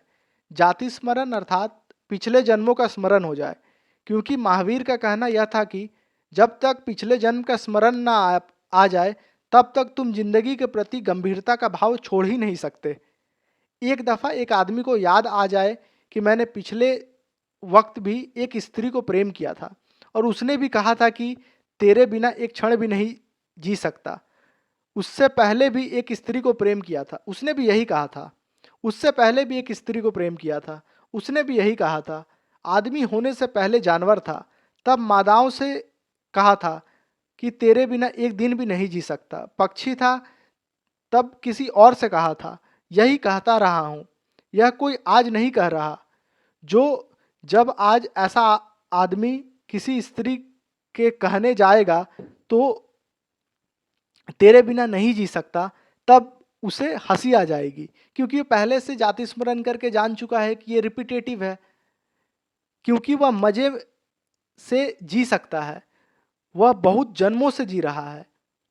एक आदमी ने पिछले जन्म से भी पद पाना चाहा था और सम्राट हो गया, और सोचा कि पद पालूंगा तो सब हो जाएगा। फिर कुछ भी नहीं हुआ, मर गया। फिर उसने पहले भी पद पाना चाहा, पद पा लिया, उसने पहले भी पद पाना चाहा, आज वह आदमी फिर से पद की दौड़ में दिल्ली जा रहा है। अगर उसको दिल्ली के बीच के स्टेशन में ही पिछले जन्मों का स्मरण आ जाए तो वह वापस लौट आएगा। वह कहेगा यह तो बेकार है, अब हम फिर दिल्ली चले। अब दफ़े दिल्ली जा चुके, कई दफ़े दिल्ली जा चुके, और आखिर मरने के सिवाय कुछ भी नहीं होता। एक आदमी ने जन्मों जन्मों में जो किया है वही वह फिर करना चाह रहा है, लेकिन उसे स्मरण नहीं है। उसे स्मरण आ जाए तो फिर उसी को करना असंभव है। जब तक कोई आदमी सन्यासी नहीं हो जाता तब तक यह जगत उसको स्वप्न न हो जाए। और यह जगत स्वप्न कैसे होगा? यह जगत स्वप्न हो सके इसके लिए जाति स्मरण है। इस जन्म के स्मरण में जाओ, और जब इस जन्म के स्मरण में जाओ, जब इस जन्म के स्मरण में जाने लगो और किसी दिन कुतूहलवश नहीं, लेकिन ऐसा लगे कि अब मन निर्भर हुआ, इस जन्म को तो देख ही लिया एक सपने के तरह, अब पीछे जन्मों को भी सपने के तरह देखने की क्षमता आ गई, तो सूत्र बताया जा सकता है, लेकिन वो व्यक्तिगत है। मतलब एक पर्टिकुलर व्यक्ति को ही बताया जा सकता है व्यक्तिगत रूप से। जो भी मैं प्रयोग सामूहिक करवा रहा हूँ वह ऐसे प्रयोग है जिनमें आपको कोई नुकसान ना हो सके। जो बातें मैं सामूहिक रूप से कह रहा हूँ वह ऐसी बातें हैं जिनमें आप वहीं तक जा सकते हैं जहाँ तक खतरा नहीं है। वहाँ तक आप चले जाएं तो आगे के सूत्र तो व्यक्तिगत होंगे। इसलिए जो लोग शीघ्रता से गति करेंगे उनमें मैं वे बातें कहना शुरू करूँगा जो उसके सबके सामने नहीं कही जा सकती। जैसे ही ऐसे लोग तैयार हो जाएंगे वैसे ही वे बातें कही जा सकती है, लेकिन वे निपट व्यक्तिगत है, एकदम निजी है। उनको सबके सामने कहने का कोई प्रयोजन ही नहीं है। अब ओशो से दूसरा क्वेश्चन पूछा जाता है, दूसरा प्रश्न पूछा जाता है कि ओशो, क्या क्या बिंदु है जो गर्व को श्रेष्ठ जीवात्मा के आगे योग्य या आने योग्य या निष्कृष्ट जीवात्मा के आने योग्य बनाता है? श्रेष्ठ आत्मा गर्भ में उतर सके इसके लिए क्या क्या तैयारियां करनी चाहिए, कैसी करनी पड़ती है ये तैयारियां? और बुद्ध, महावीर, कृष्ण और क्राइस्ट जैसे लोग जिस गर्भ में आए उसकी क्या क्या विशेषताएं थी सामान्य गर्भों की तुलना में? तो इसका उत्तर ओशो देना स्टार्ट करते हैं। ओशो कहते हैं बहुत सी बातें विचार करनी पड़ेगी। एक तो संभोग का क्षण जितनी पवित्रता का क्षण हो उतने पवित्र आत्मा को आकर्षित कर सकता है, लेकिन काम की उतनी इतनी निंदा की गई कि संभोग का क्षण मुश्किल से ही पवित्रता का हो पाता है। काम को, यौन को अपवित्र सिद्ध ही कर दिया गया, वह हमारे चित्र में अपवित्र होकर बैठ ही गया। पति पत्नी का जो मिलन है वह एक पाप के अंधेरी छाया के बीच घटित होता है। वह एक आनंद, एक पवित्रता, एक प्रार्थना के बीच घटित नहीं होता। स्वभावतः इस छाया के आसपास पवित्र आत्मा का प्रवेश संभव नहीं है। तो पवित्र आत्मा के प्रवेश की पहली तो शर्त है कि पवित्र क्षण हो। मेरी दृष्टि में संभोग का क्षण प्रार्थना का क्षण है, और प्रार्थना के बाद ही पति पत्नी को संभोग में जाना चाहिए, ध्यान के बाद ही जाना चाहिए। इसके दोहरे परिणाम होंगे। इसका एक परिणाम तो यह होगा कि ध्यान के बाद वर्षों तक वे जान ना सकेंगे। पहला तो परिणाम यह होगा, अगर ध्यान के बाद संभोग में जाने की चेष्टा की तो ध्यान के बाद पहली तो बात है कि जा ना सकेंगे, क्योंकि ध्यान में जैसे ही जाएंगे कि वासना तिरोहित हो जाएगी, तो ध्यान उसके जीवन में ब्रह्मचर्य का मार्ग बन जाएगा। वर्षों बीत जाएंगे। यह वर्षों की जो पवित्रता है, अनसप्रेस्ड, यह दमन नहीं है। यह कोई लिया हुआ व्रत नहीं है कि पति और पत्नी ताले लगाकर अलग अलग कमरे में सो रहे हैं, या पति मंदिर में गए हैं सोने की, वे ब्रह्मचर्य का व्रत साध रहे हैं। यह कोई ब्रह्मचर्य का व्रत नहीं है। यह सहज फलित ब्रह्मचर्य है जो ध्यान के बाद संभव नहीं होता है कि संभोग में जाया जा सके, क्योंकि इतना रस, इतने आनंद में चित्त डूब ही जाता है कि संभोग में उतरे कौन। अर्थात ध्यान में इतना आनंद ही है, तो उसके बाद जो संभोग का आनंद है वो छोटा लगने लगता है। इस कारण सोसो बताते हैं कि पहला यही फायदा है कि ध्यान के बाद संभोग की चेष्टा ही खत्म हो जाएगी। तो पति पत्नी अगर दोनों नियमित रूप से ध्यान कर सकें तो वर्षों तक तो संभोग न कर सकेंगे। इसके दोहरे परिणाम होंगे। एक तो ऊर्जा बहुत सक्रिय और सघन हो जाएगी। पवित्र आत्मा को जन्म देने के लिए अत्यंत शक्तिशाली बिंदु चाहिए। निर्बल बिंदु काम नहीं कर सकेंगी। तो जिस संभोग से पहले वर्षों का ब्रह्मचर्य है, वही संभोग शक्तिशाली आत्मा के लिए प्रवेश देने को समर्थ हो सकता है। फिर जब वर्षों के ध्यान के बाद किसी दिन कोई संभोग में जाएगा तो सकेगा, यानी ध्यान आज्ञा देगा कि जा सको, तो स्वभावतः वह क्षण पवित्रता का क्षण होगा। क्योंकि अगर वह अपवित्रता का क्षण भी रह गया होता तो अभी ध्यान ने आज्ञा न दी होती। ध्यान जब आज्ञा देता है कि ध्यान के बाद भी संभोग में जाने की संभावना बनती है, तब इसका अर्थ यही है कि अब संभोग भी एक पवित्रता ले लिया। उसकी अपनी एक डिवाइसनेस है, अपनी भगवता हो गई। अब इस भगवता के क्षण में जो दो व्यक्ति जाते हैं संभोग में, उचित होगा कि वह कहें कि अब वे शारीरिक तल पर नहीं मिल रहे हैं। अब यह मिलन बहुत आत्मिक है, स्पिरिचुअल सेंस पे मिलन है। शरीर भी बीच में नहीं है, लेकिन मिलन शारीरिक नहीं है। शारीरिक भी मिल रहे हैं, लेकिन मिलन गहरा है और आत्मिक है। अर्थात अगर हम ऐसे ही संभोग में चले जाते हैं तो उस समय मिलन केवल शारीरिक होता है, लेकिन आत्मिक एक स्पिरिचुअल मिलन तभी हो पाता है जब ध्यान में आदमी अग्रसर रहे और ध्यान में ही उसे संभोग करे, तब ये उस स्थिति को पैदा करता है। जो पवित्र आत्मा को अगर जन्म देना है तो वह सिर्फ बायोलॉजिकल घटना नहीं है, सिर्फ जैविक घटना नहीं है।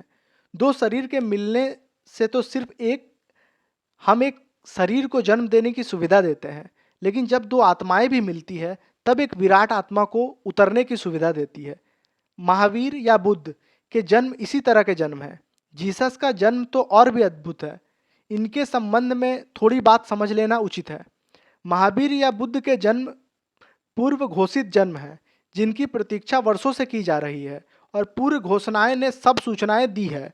यहाँ तक सूचना दी है कि महावीर के जन्म से पहले उसकी माँ को कितने स्वप्न आएंगे, पहला स्वप्न क्या होगा, दूसरा, तीसरा, चौथा क्या होगा।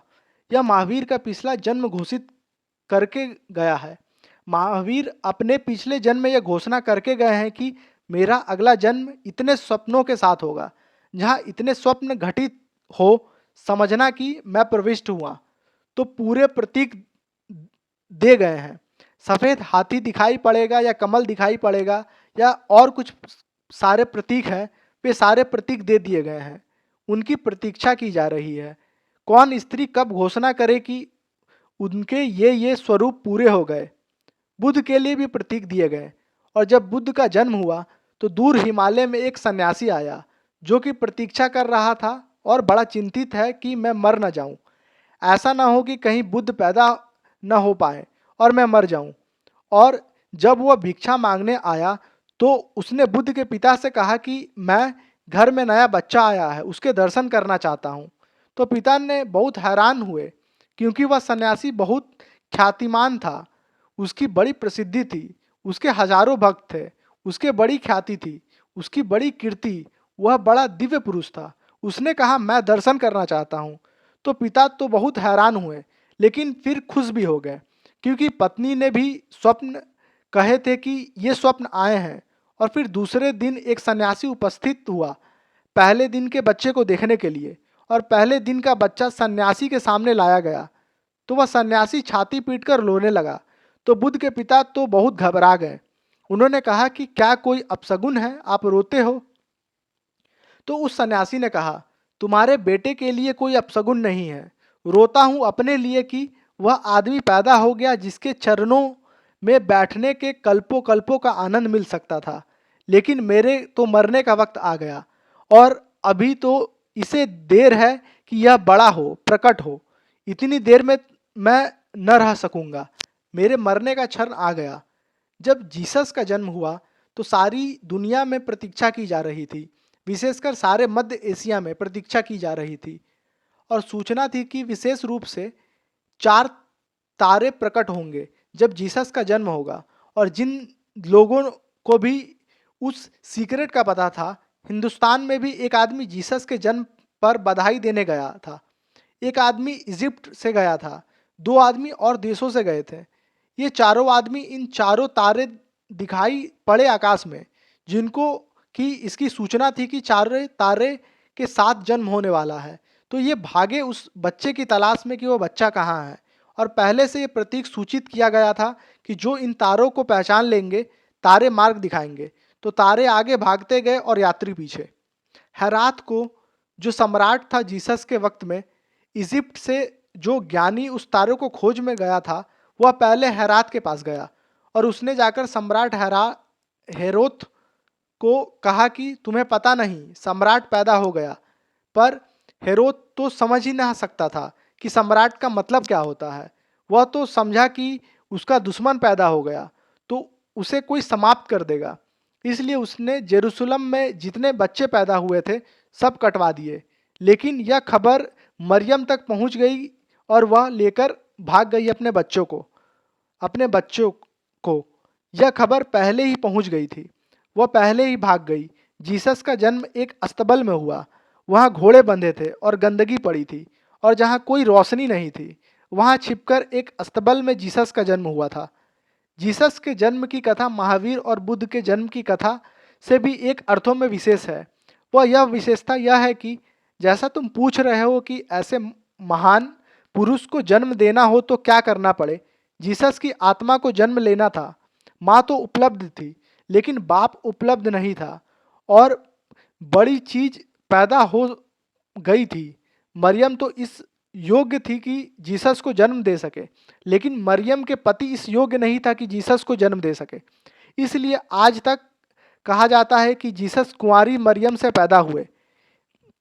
इसके कहने का कारण है, बाप बेमानी था, वर्जिन से पैदा हुए, कुंवारी से पैदा हुए, इसे कहने का यही कारण था। इसलिए एक अशरीरी आत्मा को जीवन जीसस के पिता में प्रवेश करना पड़ा, जिसको वे होली घोस्ट कहते हैं। और जीसस के पिता के माध्यम से एक दूसरी आत्मा जीसस के पिता की जगह मौजूद रही। जीसस के पिता मौजूद नहीं थे, शरीर मौजूद था। जैसा मैंने कहा कि शंकर किसी शरीर में प्रवेश किए, ऐसे ही एक आत्मा जीसस के पिता के शरीर में प्रवेश की और जीसस का जन्म हुआ।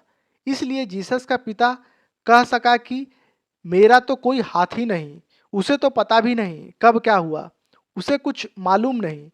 मरियम कुंवारी ही है, इसको दृष्टि में और कुंवारू का बेटा हुआ। वह बेहोश था पूरा, उसके शरीर का सिर्फ एक माध्यम की तरह उपयोग किया गया है।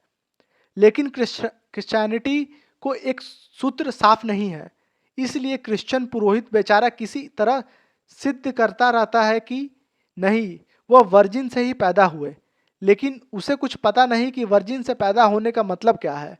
वह सिद्ध कर नहीं पाता। और जीसस के खिलाफ पश्चिम में जो सबसे बड़ी बात कही जाती रही है और जिसका उत्तर जीसस को मानने वाले नहीं दे पाए, वह है कि कुंवारी लड़की से बेटा पैदा कैसे हो सकता है। यह अवैज्ञानिक है। यह बात ठीक है, कुंवारी लड़की से बेटा पैदा नहीं हो सकता, लेकिन लड़की एक बेटा कुंवारी लड़की से इस अर्थों में पैदा हो सकता है कि इसका पिता गैर मौजूद था, सिर्फ माध्यम था। इसके पिता का कांसलसी पिता होना नहीं है था घटना में, उसे कुछ भी पता नहीं था। वो कॉन्शियस रूप से उस संभोग की स्थिति में नहीं था, ऐसा कहा जा सकता है। उस परिस्थिति में नहीं था वो, क्योंकि जैसे ओशो ने बताया कि एक उच्च आत्मा ने उसके पिता के शरीर में प्रवेश कर कर इस घटना को अंजाम दिया था। तो इस कारण से उसे एज अ वर्जिन मदर ही कहा जाता है।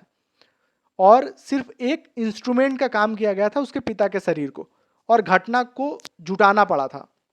तो ये पूरी कहानी आप ओशो ने बहुत ही क्लियर भाषा में स्पष्ट किया। बहुत बार ऐसा हुआ है कि बहुत सी श्रेष्ठ आत्माएं पैदा होना चाहती है, लेकिन श्रेष्ठ गर्भ हम नहीं जुटा पाते हैं। और आज तो बहुत मुश्किल हो गया है, श्रेष्ठ गर्भ जुटाना करीब करीब असंभव हो गया है, क्योंकि गर्भ का विज्ञान ही खो गया है। आज जिसको हम गर्भाधान कह रहे हैं वह बिल्कुल ही पशुओं जैसा है। उस गर्भाधान में कोई विज्ञान नहीं है। अब जिन्होंने इसका सारा ख्याल किया, उन्होंने सारी बात तय की थी, जैसी घड़ी और पल पल का हिसाब रखा था, विशेष घड़ियों में, विशेष क्षणों में। जैसे आपको अंदाजा नहीं होता, साधारणतः आपको शायद पता नहीं होगा, पूर्णिमा के दिन अधिकतम लोग पागल होते हैं। अमावस्या के दिन सबसे कम लोग पागल होते हैं। अभी तक विज्ञान साफ नहीं कर पाता है कि बात क्या है। जरूर पूरा चांद हमारे भीतर विक्षिप्तता को लाता है। जैसे वह समुद्र में उठाव लाता है, ऐसे ही कुछ हमारी चित्त के वृत्तियां में भी विक्षिप्तता की तरल उठाव लाता है। अंग्रेजी में तो शब्द है लूनाटिक। इसका मतलब है चांद मारा। लूनार मीन्स चांद और लूनाटिक यानी चांद मारा। चांद का हमला हुआ है और आदमी पागल हो गया है उस पर। प्रत्येक 24 घंटे की प्रत्येक घड़ी और पल का हिसाब है कि प्रत्येक घड़ी और पल के बीच इस पृथ्वी पर किसी तरह के प्रभाव उपलब्ध है। उन विशेष प्रभावों में अगर गर्भाधान होगा तो परिणाम बहुत भिन्न होंगे। अगर उन विशेष घड़ियों में गर्भाधान नहीं होगा तो परिणाम बहुत विपरीत हो सकते हैं। सारा ज्योतिष इसी ख्याल से निकला है कि कब गर्भाधान हुआ है, वह ठीक घड़ी पल क्या है, क्योंकि उस घड़ी पल के प्रभाव कुछ खबर दे सकेंगे। कम से कम मोटी मोटी सूचनाएं मिल सकेगी कि उस घड़ी पल में क्या हो सकता है। तो घड़ी और पल का भी समय का बोध, संभोग के पहले ध्यान की सामर्थ्य, संभोग के पूर्व वर्षों का ब्रह्मचर्य, मेरी ब्रह्मचर्य की धारणा का ख्याल रखना, दबाया हुआ नहीं, रोका हुआ नहीं, आया हुआ, घटा हुआ। ये नहीं कि आप किसी चीज को रोके हुए हैं, वो ब्रह्मचर्य नहीं बात कर रहे हो। सो यहाँ समथिंग उसकी बात की जा रही है जो अपने से घटा है, जो ध्यान की अवस्था में घटता है।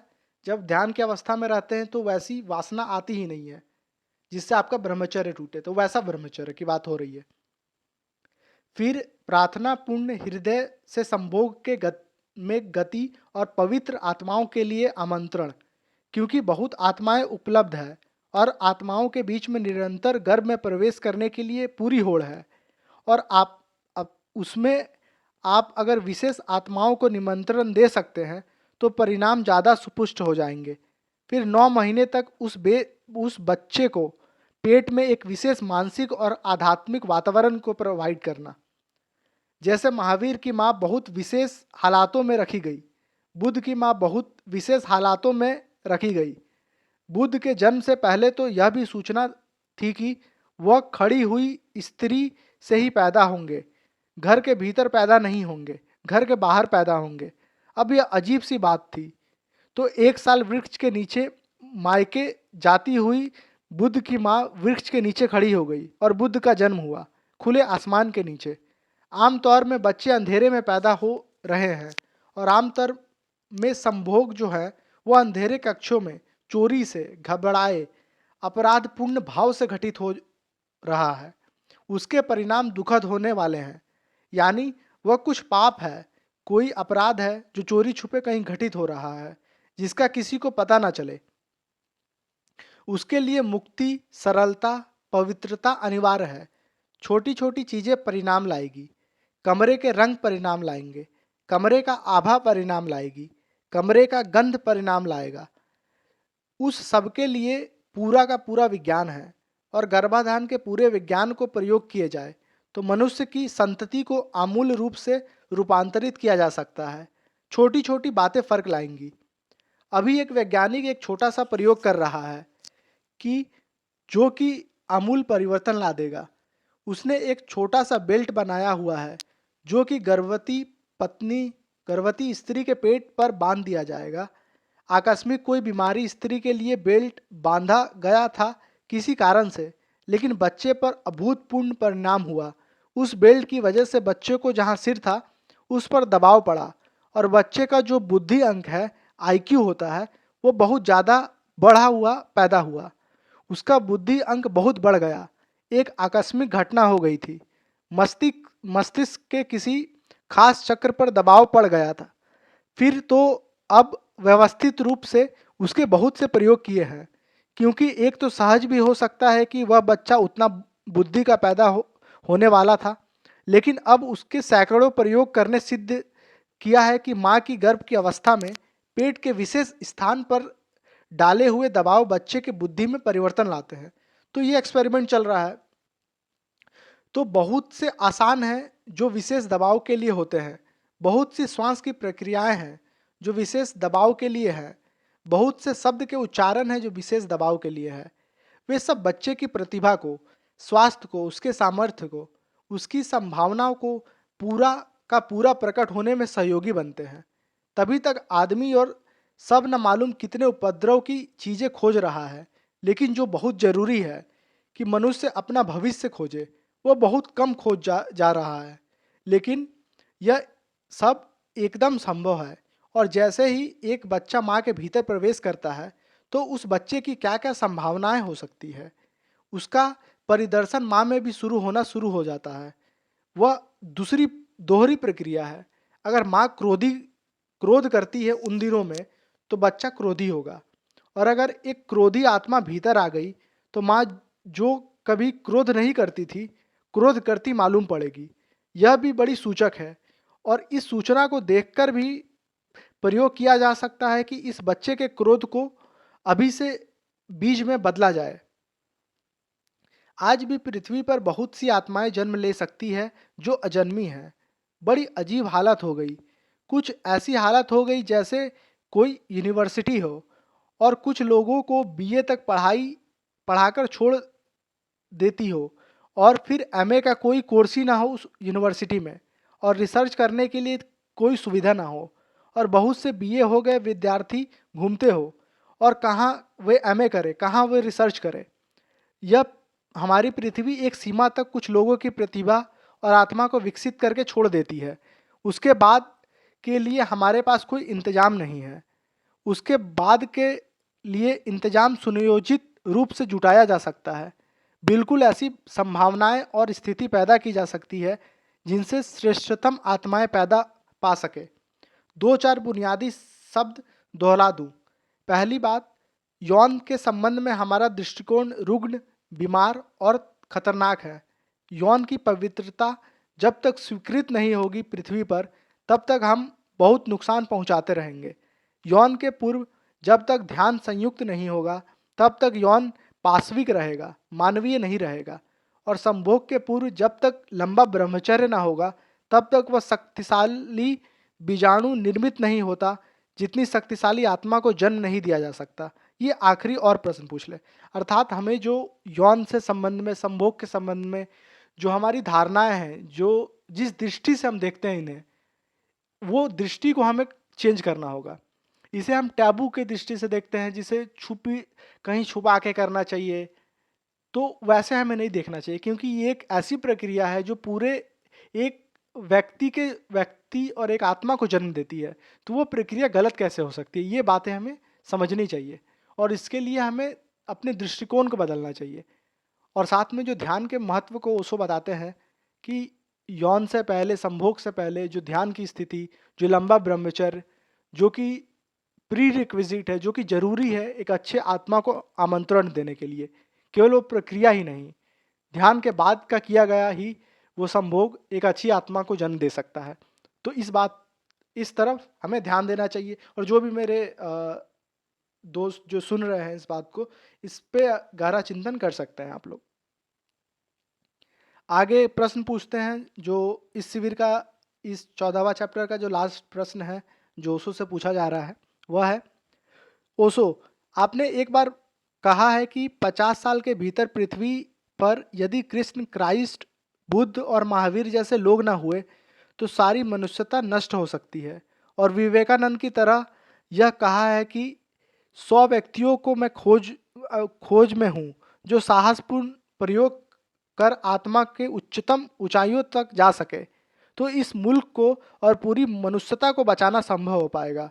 और इसके लिए मैं गांव गांव जाकर खोजता हूँ ऐसी आंखों को जो ज्योति बन सके, जो ज्योति बन सकती है। मैं तो पूरा भ्रमण करने को तैयार हूँ। मेरी तरफ से पूरी तैयारी है भीतर ले जाने की। देखना है कि मरते वक्त मैं भी यह कह यह ना कह सकूं कि 100 आदमी खोजता रहा, वह मुझे नहीं मिला। तुम्हारी तैयारी है तो आ जाओ। कृपया मेरी तैयारी और तुम्हारी तैयारी का अर्थ स्पष्ट करें। क्या क्या तैयारियां करनी चाहिए, कैसी करनी चाहिए, कृपया इसे हमें समझाएं। तो ये प्रश्न जो है, इससे पहले ओशो ने जो शिविर किया था, इससे पहले ओशो का जो प्रवचन है इसी किताब के, उसमें ओशो ने विवेकानंद के बारे में बताया था कि वो 100 लोगों को खोज रहे थे। तो उसी से संबंधित में एक स्पष्टीकरण का प्रश्न है जो ओशो से पूछा गया है। तो ओशो ने जवाब दे रहे हैं। ओशो कहते हैं कि तुम्हारी तैयारी का अर्थ ही समझाऊं, क्योंकि मेरी तैयारी मुझे करनी है, उससे मैं तुम्हें कोई प्रयोजन नहीं, और मुझे कोई तैयारी नहीं करनी है। तैयारी है, तैयारी पूरी तरह है। 3 बातें हैं। एक तो हजारों साल ने हमें विश्वासी बना दिया है, खोजी नहीं। एक बिलीव्ड माइंड पैदा हो गया, एक इंक्वायर्ड माइंड नहीं, कि हम लोग केवल बिलीव कर रहे हैं, हम लोग इंक्वायरी के लिए सजग नहीं है कि हमें खोजना है, बस हम लोगों को चीज़ों को थोपी जा रही है। तो ये चीज़ बोल रहे हो उसको। तो हम विश्वास कर लेते हैं लेकिन खोजते नहीं हैं। और इस जगत में जो भी महत्वपूर्ण है मिलने को, वह बिना खोजे कभी नहीं मिल सकता। और सब मिल भी जाए, कम से कम स्वयं का होना तो बिना खोजे नहीं मिलता। तो यह जो जिज्ञासा से भरा हुआ चित्त चाहिए, जिज्ञासा से भरा हुआ चित्त पहली तैयारी है। शायद तुम कहोगे कि जिज्ञासा क्या है। हम पूछते हैं, सवाल पूछते हैं, लेकिन ध्यान रहे, ऐसी जिज्ञासाएं हैं जो सिर्फ उत्तर की तलाश में है, जिनको मैं जिज्ञासा नहीं कहता। जिज्ञासा ऐसी चाहिए कि सिर्फ उत्तर की तलाश में नहीं, जो अनुभव की तलाश में हो। उत्तर तो कोई दूसरा भी दे देगा, अनुभव तो कोई दूसरा नहीं दे सकता। अनुभव तो खुद आपको खुद करना होगा। तो केवल उत्तर की तलाश में मत रहिए, जिज्ञासा उससे अनुभव की तलाश में रहिए। तो लोग कहते हैं, जो पूछते हुए मालूम पड़ते हैं, और ऐसा लगता है कि उनका पूछना धार्मिक है। पूछते हुए मालूम पड़ते हैं कि ईश्वर है या नहीं, मोक्ष है या नहीं, लेकिन ऐसा लगता है कि वे उत्तर खोज रहे हैं, कोई उन्हें उत्तर दे दे। अगर उत्तर की खोज में है तो आज नहीं तो कल विश्राम कर लेगा, क्योंकि उत्तर खोजने वाला ज़्यादा कठिनाई उठाने के लिए तैयार नहीं है। वह कहता है, कोई मिल जाए जिस पर विश्वास कर लूँ, तो बस मुझे उत्तर मिल जाए, मैं तृप्त हो जाऊं। मेरे पास कोई भी उत्तर नहीं है किसी को देने को, और उत्तर में मेरी उत्सुकता नहीं है। और अगर मैं थोड़े बहुत उत्तर की भाषा में बोलता भी हूँ, तो वह इसलिए कि कहीं उत्तर को खोजने वाले बिल्कुल भाग ही ना जाए, थोड़ी देर रुक जाए, उनको थोड़ी देर रोक लूँ, ताकि शायद उनके प्रश्न की और उत्तर पाने की आकांक्षा को तोड़कर उनमें अनुभव पाने की आकांक्षा का बीज भी जगाया जा सके। लोग तो लोग तो हैं जो पूछते हैं, लेकिन ऐसे लोग नहीं हैं जो जानना चाहते हैं। उत्तर बड़ी सस्ती चीज है, किताबों में मिल जाती है, गुरुओं के पास है, लिखा हुआ है। उत्तर बिल्कुल बौद्धिक बात है, लेकिन जीवन से, टोटल लिविंग से उसका कोई वास्ता नहीं। अनुभव की तलाश, अनुभव की जिज्ञासा। उदाहरण के लिए मैं तुम्हें एक घटना बताऊं। तिब्बत में हुआ एक फकीर मिलरेपा, जब मिलरेपा अपने गुरु के पास गया, तो नियम था तिब्बत में कि पहले 3 गुरु की परिक्रमा करो, फिर 7 बार झुककर नमस्कार करो, फिर शिष्टता पूर्वक एक कोने में बैठो, और जब समय आए तो गुरु पूछे कि क्या पूछना है तब पूछो। जब मिलरेपा अपने गुरु के पास गया, तो जाकर उसने गुरु से सीधी गर्दन पकड़ ली। न तो 3 चक्कर लगाए, न 7 बार झुका, न शिष्टता पूर्वक किसी कोने में जाकर बैठा। उसने जाकर गुरु की गर्दन पकड़ ली और कहा कि जल्दी बोलो, क्या तुम्हें बोलना है, क्योंकि मुझे तो यह भी नहीं पता कि मैं क्या पूछूं। कहा कि मुझे तो यह भी नहीं पता है कि मैं क्या पूछूं, लेकिन इतना मुझे पता है कि मुझे कुछ भी पता नहीं है। तुम्हें कुछ बोलना है तो बोलो। तो गुरु ने कहा कि थोड़ी शिष्टता का व्यवहार करो। तुम्हें भलीभांति मालूम होगा कि 3 परिक्रमाएं हैं, 7 बार झुको, कोने में शिष्टता पूर्वक बैठकर पूछो। उसने कहा, वह मैं पीछे करूंगा।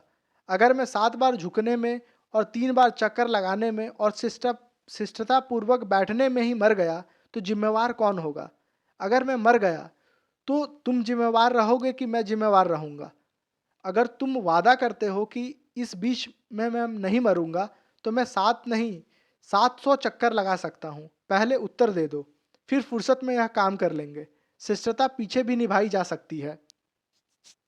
उसके गुरु ने कहा कि तुम आदमी आए जिसको उत्तर की खोज नहीं, अनुभव की खोज है।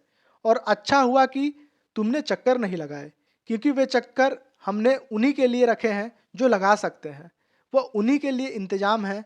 जब वे लगाते हैं तो हम समझ जाते हैं कि बेकार आदमी आ गया जिसके पास चक्कर लगाने की फुर्सत है। तो आदमी तत्व जो मैं अपेक्षा कर रहा था वह है जिज्ञासा, अनुभव की, उत्तर की नहीं, फिलॉसफी की, दर्शन की नहीं, प्राणों प्राणों की, सिर्फ जानने की नहीं, पाने की, सिर्फ पाने की भी नहीं, होने की। तो यह तो पहली बात। दूसरी बात, जब हम कुछ पाने लगते हैं, पाने चले जाते हैं, जब भी हम कुछ पाने निकलते हैं तो हमें कुछ खोना पड़ता है। इस जगत में बिना खोए कुछ भी नहीं मिलता। लेकिन धन खोने से सत्य नहीं मिलेगा। किसी कितना ही धन खो दे, न तो धन के होने से सत्य खरीदा जा सकता है, न धन के खोने से खरीदा जा सकता है। कुछ लोग हैं जो समझते हैं कि धन बहुत होगा तो खरीद लेंगे। कुछ लोग हैं जो समझते हैं कि धन का त्याग कर देंगे तो मिल जाएगा। लेकिन दोनों ही सोचते हैं कि धन से खरीद लेंगे। धन से सत्य नहीं मिल सकता। अगर मैं हमारे पास क्या है, असल में हमारे पास क्या है, उसे खोने में ही सत्य मिल सकता है। जब तक कि हम अपने को खोने को तैयार ना हो, हैविंग को खोने को नहीं, बीइंग को खोने को नहीं, क्या हमारे पास है उसको खोने को नहीं मिलेगा। क्या हम हैं उसको खोने की हिम्मत चाहिए, तभी आप अपने आप को जान सकते हैं। तो दूसरा तत्व है कि क्या हम अपने को खोने को देने को तैयार हैं। और ऐसा नहीं है कि देना पड़ता है, क्योंकि सत्य आपको किस लिए मांगेगा। सिर्फ देने की तैयारी काफ़ी होती है। सिर्फ तैयारी देना बन जाती है, और तैयार है तो बात खत्म हो गई। और आपकी तैयारी पूरी होनी चाहिए कि हम आप अपने आप को खो सकें। और जो अपने को ही नहीं खो सकता वह इस महायात्रा पर नहीं निकल सकता। दूसरा तत्व, हम और कुछ खोने को सदा तैयार है। एक आदमी कहता है कि मैं घर छोड़ दूंगा। एक आदमी कहता है कि मैं माँ बाप को छोड़ दूंगा, पत्नी, बेटा, धन छोड़ दूंगा। लेकिन कोई आदमी आकर यह नहीं कहता कि मैं अपने आप को छोड़ दूंगा। और जब तक कोई नहीं आकर कहता कि मैं खुद को, स्वयं को छोड़ दूंगा, तब तक सत्य के जगत में कोई प्रगति नहीं है। क्योंकि पत्नी आपकी है क्या जिसको छोड़ रहे हो। कोई पति नहीं कह सकती कि पत्नी मेरी है। 24 घंटे में 24 बार पता चलता है कि मेरी नहीं है। जो मेरी नहीं उसे आप छोड़ कैसे सकते हो। हम धोखा दे रहे हैं अपने आप को यह कहकर। किसको धोखा दे रहे हैं। धन आपका है जो आप कहते हो कि हम छोड़ देंगे। आपके सिवाय आपके पास है ही क्या। जो है उसे तो छोड़ने की बात नहीं करते, जो है ही नहीं उसे छोड़ने की बातें करते हैं। उससे कुछ नहीं हो सकता। अर्थात ओशो यहाँ बताते हैं कि जब हम अध्यात्म के राह पर चल रहे हैं तो ये जो चीज़ें हम छोड़ने को कहते हैं कि घर छोड़ देंगे, पत्नी छोड़ देंगे, धन छोड़ देंगे, तो ये सब चीज़ें वास्तविक में हमारी नहीं है। तो जो चीज़ें हमारी है ही नहीं उसे छोड़ा कैसे जा सकता है। तो सबसे पहले जो छोड़ने का एकमात्र उपाय है जिसे हम छोड़ सकते हैं, जो चीज़ें हमारे पास है, स्वयं को छोड़ना। जब स्वयं को समर्पित कर देंगे तभी ये चीज़ें इस पाथ में हम अग्रसर हो सकते हैं। आगे कहते हैं ओशो, दूसरी अपेक्षा है स्वयं को छोड़ने का साहस। और तीसरी तैयारी है प्रतीक्षा, अनंत प्रतीक्षा और धैर्य। असल में यह यात्रा ऐसी ही है। यहाँ जो कोई कहे कि अभी चाहिए, वह जरा बचकानी बात कर रहा है। ऐसा नहीं है कि अभी नहीं मिल सकता, अभी मिल सकता है। लेकिन वह उसी को मिलता है जो अभी नहीं मांगता, जो कहता है कभी मिले हम राजी हैं। अभी भी मिल जाता है, लेकिन उसको जो कहता है कभी भी मिला तो प्रतीक्षा के लिए राजी हैं। धैर्य चाहिए, और धैर्य बिल्कुल नहीं रह गया है। दुनिया में धर्म के कम होने का और कोई कारण नहीं है, धैर्य का कम होना है। क्योंकि धैर्य धर्म का आधारभूत जड़ है। सिर्फ धैर्यवान ही धार्मिक हो सकता है, क्योंकि इस जगत में और सब चीज़ें नगद है। धर्म बिल्कुल ही दिखाई नहीं पड़ता। हाथ से स्पर्श में नहीं आता, तिजोरी में बंद नहीं किया जा सकता, बैंक बैलेंस में नहीं रखा जा सकता, कोई सेफ डिपॉजिट में बंद करके ताला लगाकर घर आराम से सोया नहीं जा सकता। धर्म एकमात्र ऐसी चीज है जिसको जिसके पास धैर्य है वही उसकी खोज के लिए राजी हो सकता है। और धर्म के साथ बड़ी कठिनाइयाँ यह है कि वह टुकड़ों में नहीं मिलता, कि अभी 1 इंच मिल गया, कल 2 इंच मिल गया, और थोड़ा आशा बंधी रहती है। अधैर्यवान व्यक्ति को भी बंधी रहती है कि कोई फिक्र नहीं, आज 1 रुपया मिला तो कल 2 भी मिल सकता है, कल 2 मिले तो परसों 3, परसों 4 भी मिल सकते हैं, और जब 4 मिले तो अरब भी मिल सकते हैं। नहीं, धर्म का ये मामला नहीं है। धर्म या तो मिलता है या नहीं मिलता। ऐसा नहीं है कि धर्म थोड़े थोड़े टुकड़ों में मिलता है। इसलिए धैर्य का महत्व बढ़ जाता है इस पाथ पर।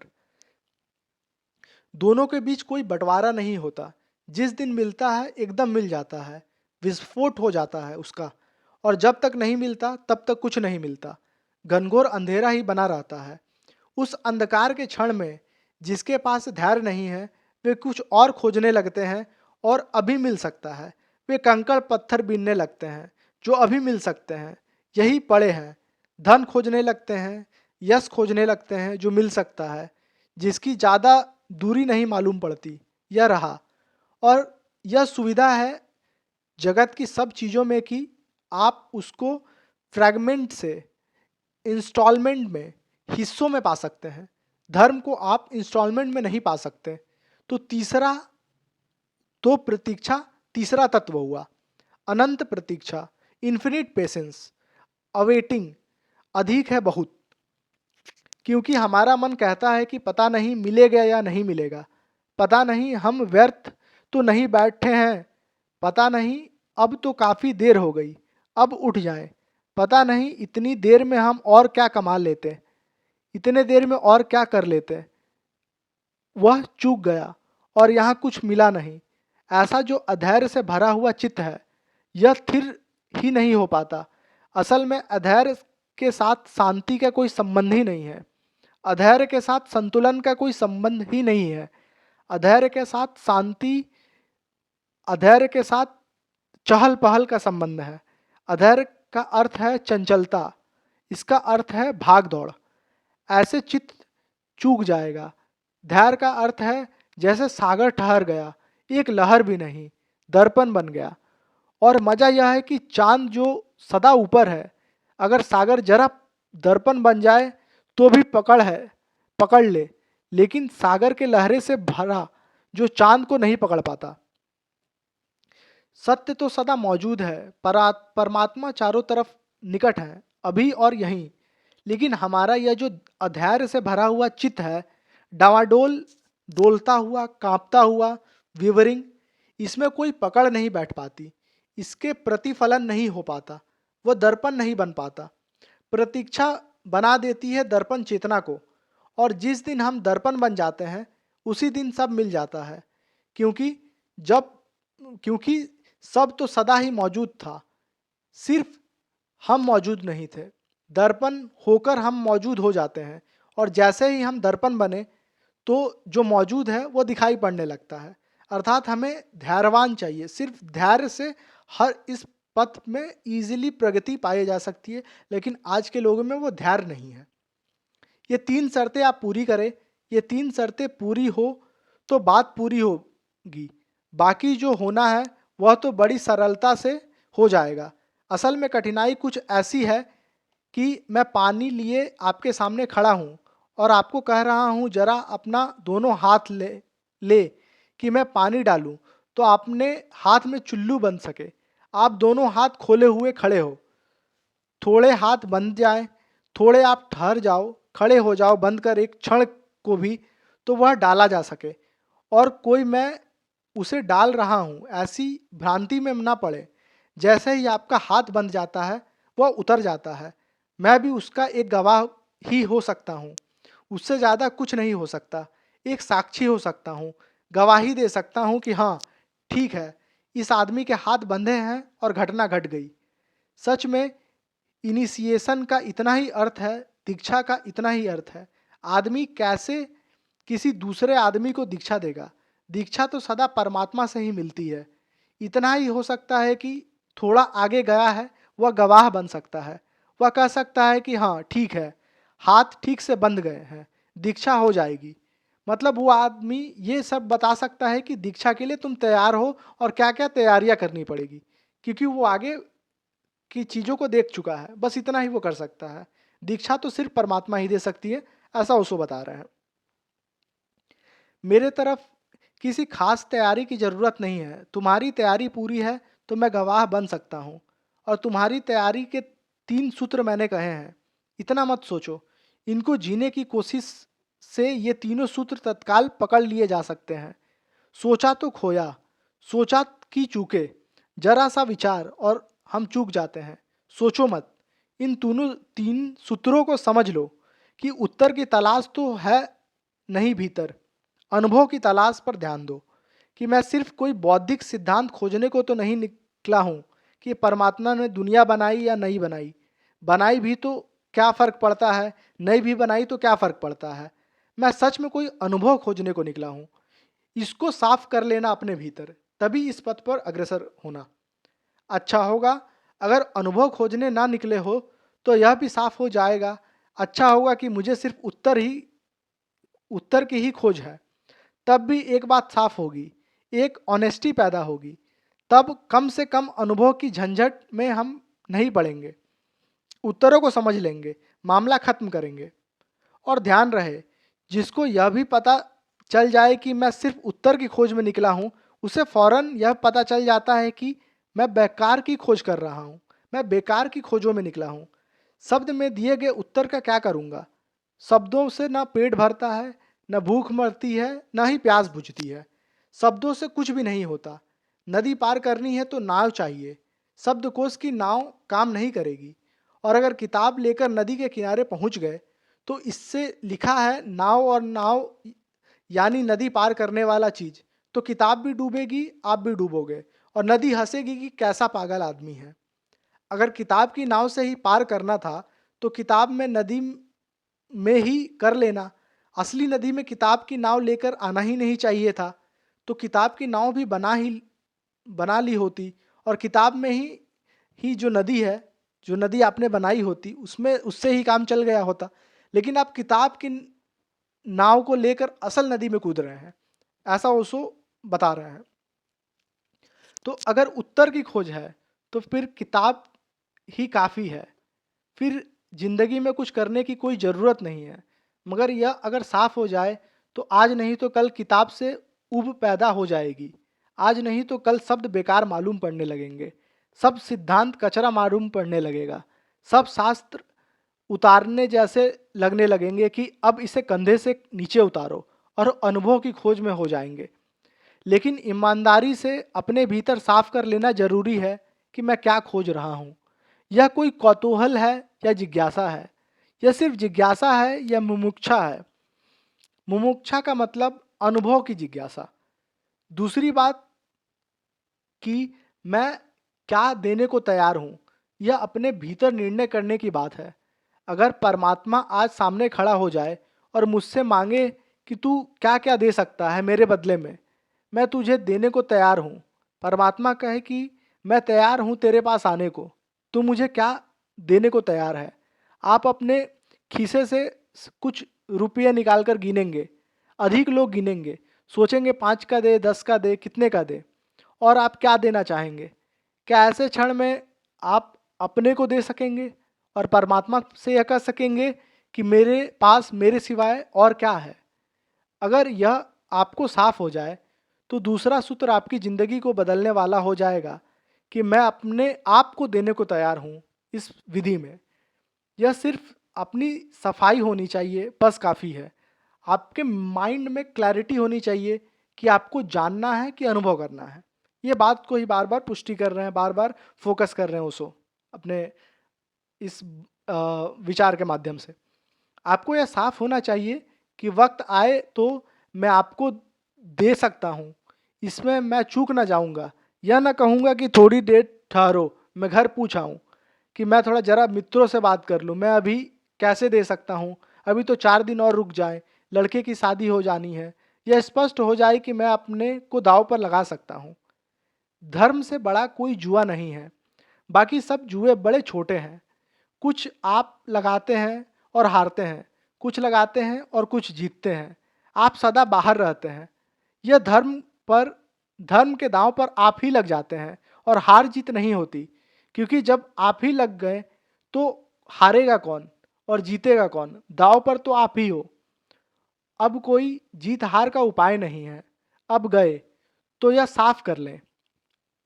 और तीसरा, यह साफ कर ले कि इतनी अनंत की खोज पर जब हम निकले हों तो इसमें बच्चों जैसा अधैर्य वाला काम नहीं करेगा। इसमें अनंत धैर्य चाहिए, और जो अनंत धैर्य के लिए राजी है उसे अभी मिल जाता है, यही मिल जाता है। यह तीन का थोड़ा मन साफ कर ले तो तैयारी होती चली जाती है। और कुछ और है पूछने को? अच्छा पूछो। मतलब एक और प्रश्न पूछने को बोल रहे हैं ओशो। ओशो से कोई प्रश्न पूछा है।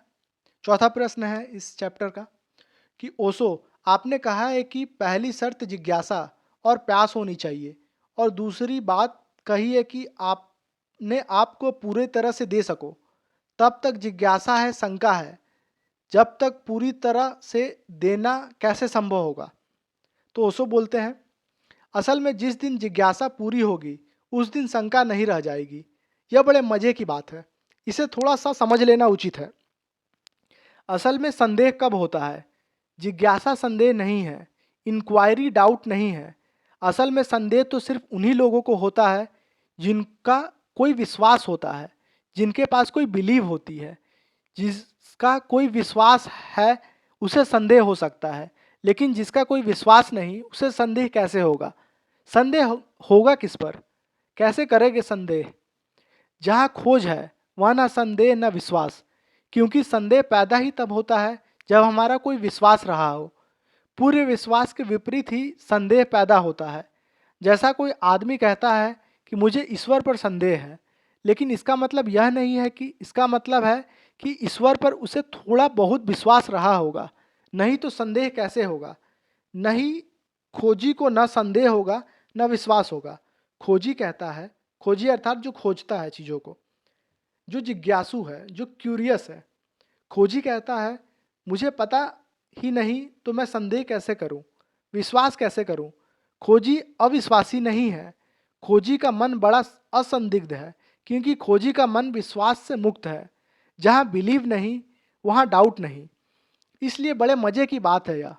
जितने विश्वासी होते हैं उतने भीतर संदेह होता है, और जो कहता है कि मैं बड़ी दृढ़ता से विश्वास करता हूँ उसके भीतर उतना ही दृढ़ संदेह होता है।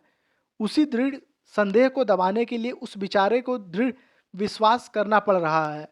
भीतर दृढ़ संदेह बना हुआ है, वह निकालकर उठने की कोशिश कर रहा है, तो वह दृढ़ विश्वास को उसको दबा रहा है।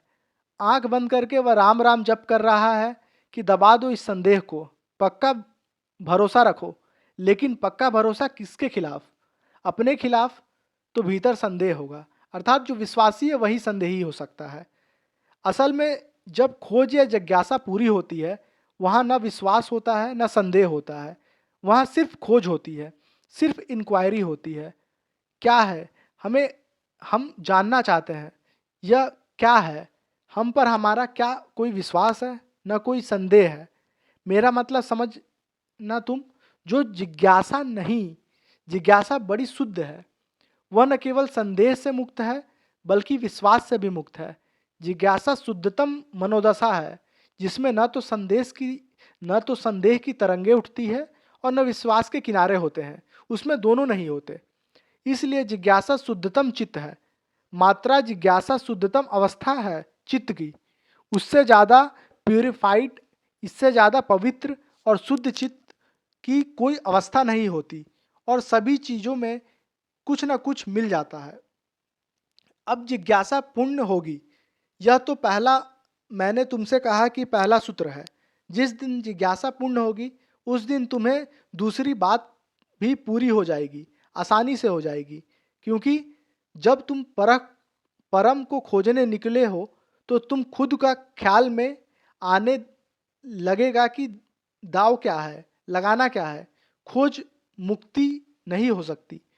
यहाँ एक भी कदम चलना है तो चलना पड़ता है और अपने को लगाना पड़ता है। यहाँ एक भी सीढ़ी चढ़नी है तो हृदय पर भार पड़ता है और ब्लड प्रेशर बढ़ता है। यहाँ जरा सा कुछ करना हो तो कुछ होता है। इस जगत में कुछ भी पाना हो, कुछ भी खोजना हो तो कुछ होता है। हम परम को खोजने निकले। हम इस जगत की मूल मिस्ट्री को, मूल रहस्य को खोजने निकले। हम सत्य को खोजने निकले। हम प्रभु को खोजने निकले। दाव पर क्या लगाना है? जिसकी जिज्ञासा पूर्ण है उसे साफ दिखाई पड़ जाएगा कि मेरे अतिरिक्त मेरे पास कुछ भी तो नहीं है। मैं ही हूँ निपट अकेला, इसी को लगा सकता हूँ और मेरे पास कुछ है ही नहीं लगाने को। और जिसकी जिज्ञासा पूर्ण है उसका दाव भी पूर्ण हो जाएगा, क्योंकि पूर्ण जिज्ञासा अधूरा दाव नहीं लगा सकती। अधूरा दाव तभी लगता है जब थोड़ा शक हो। एक जुआरी 5 रुपये लगाता है, 10 रुपये खीसे में रख लेता है। अभी हारने का शक है, नहीं तो 10 ही लगा देता।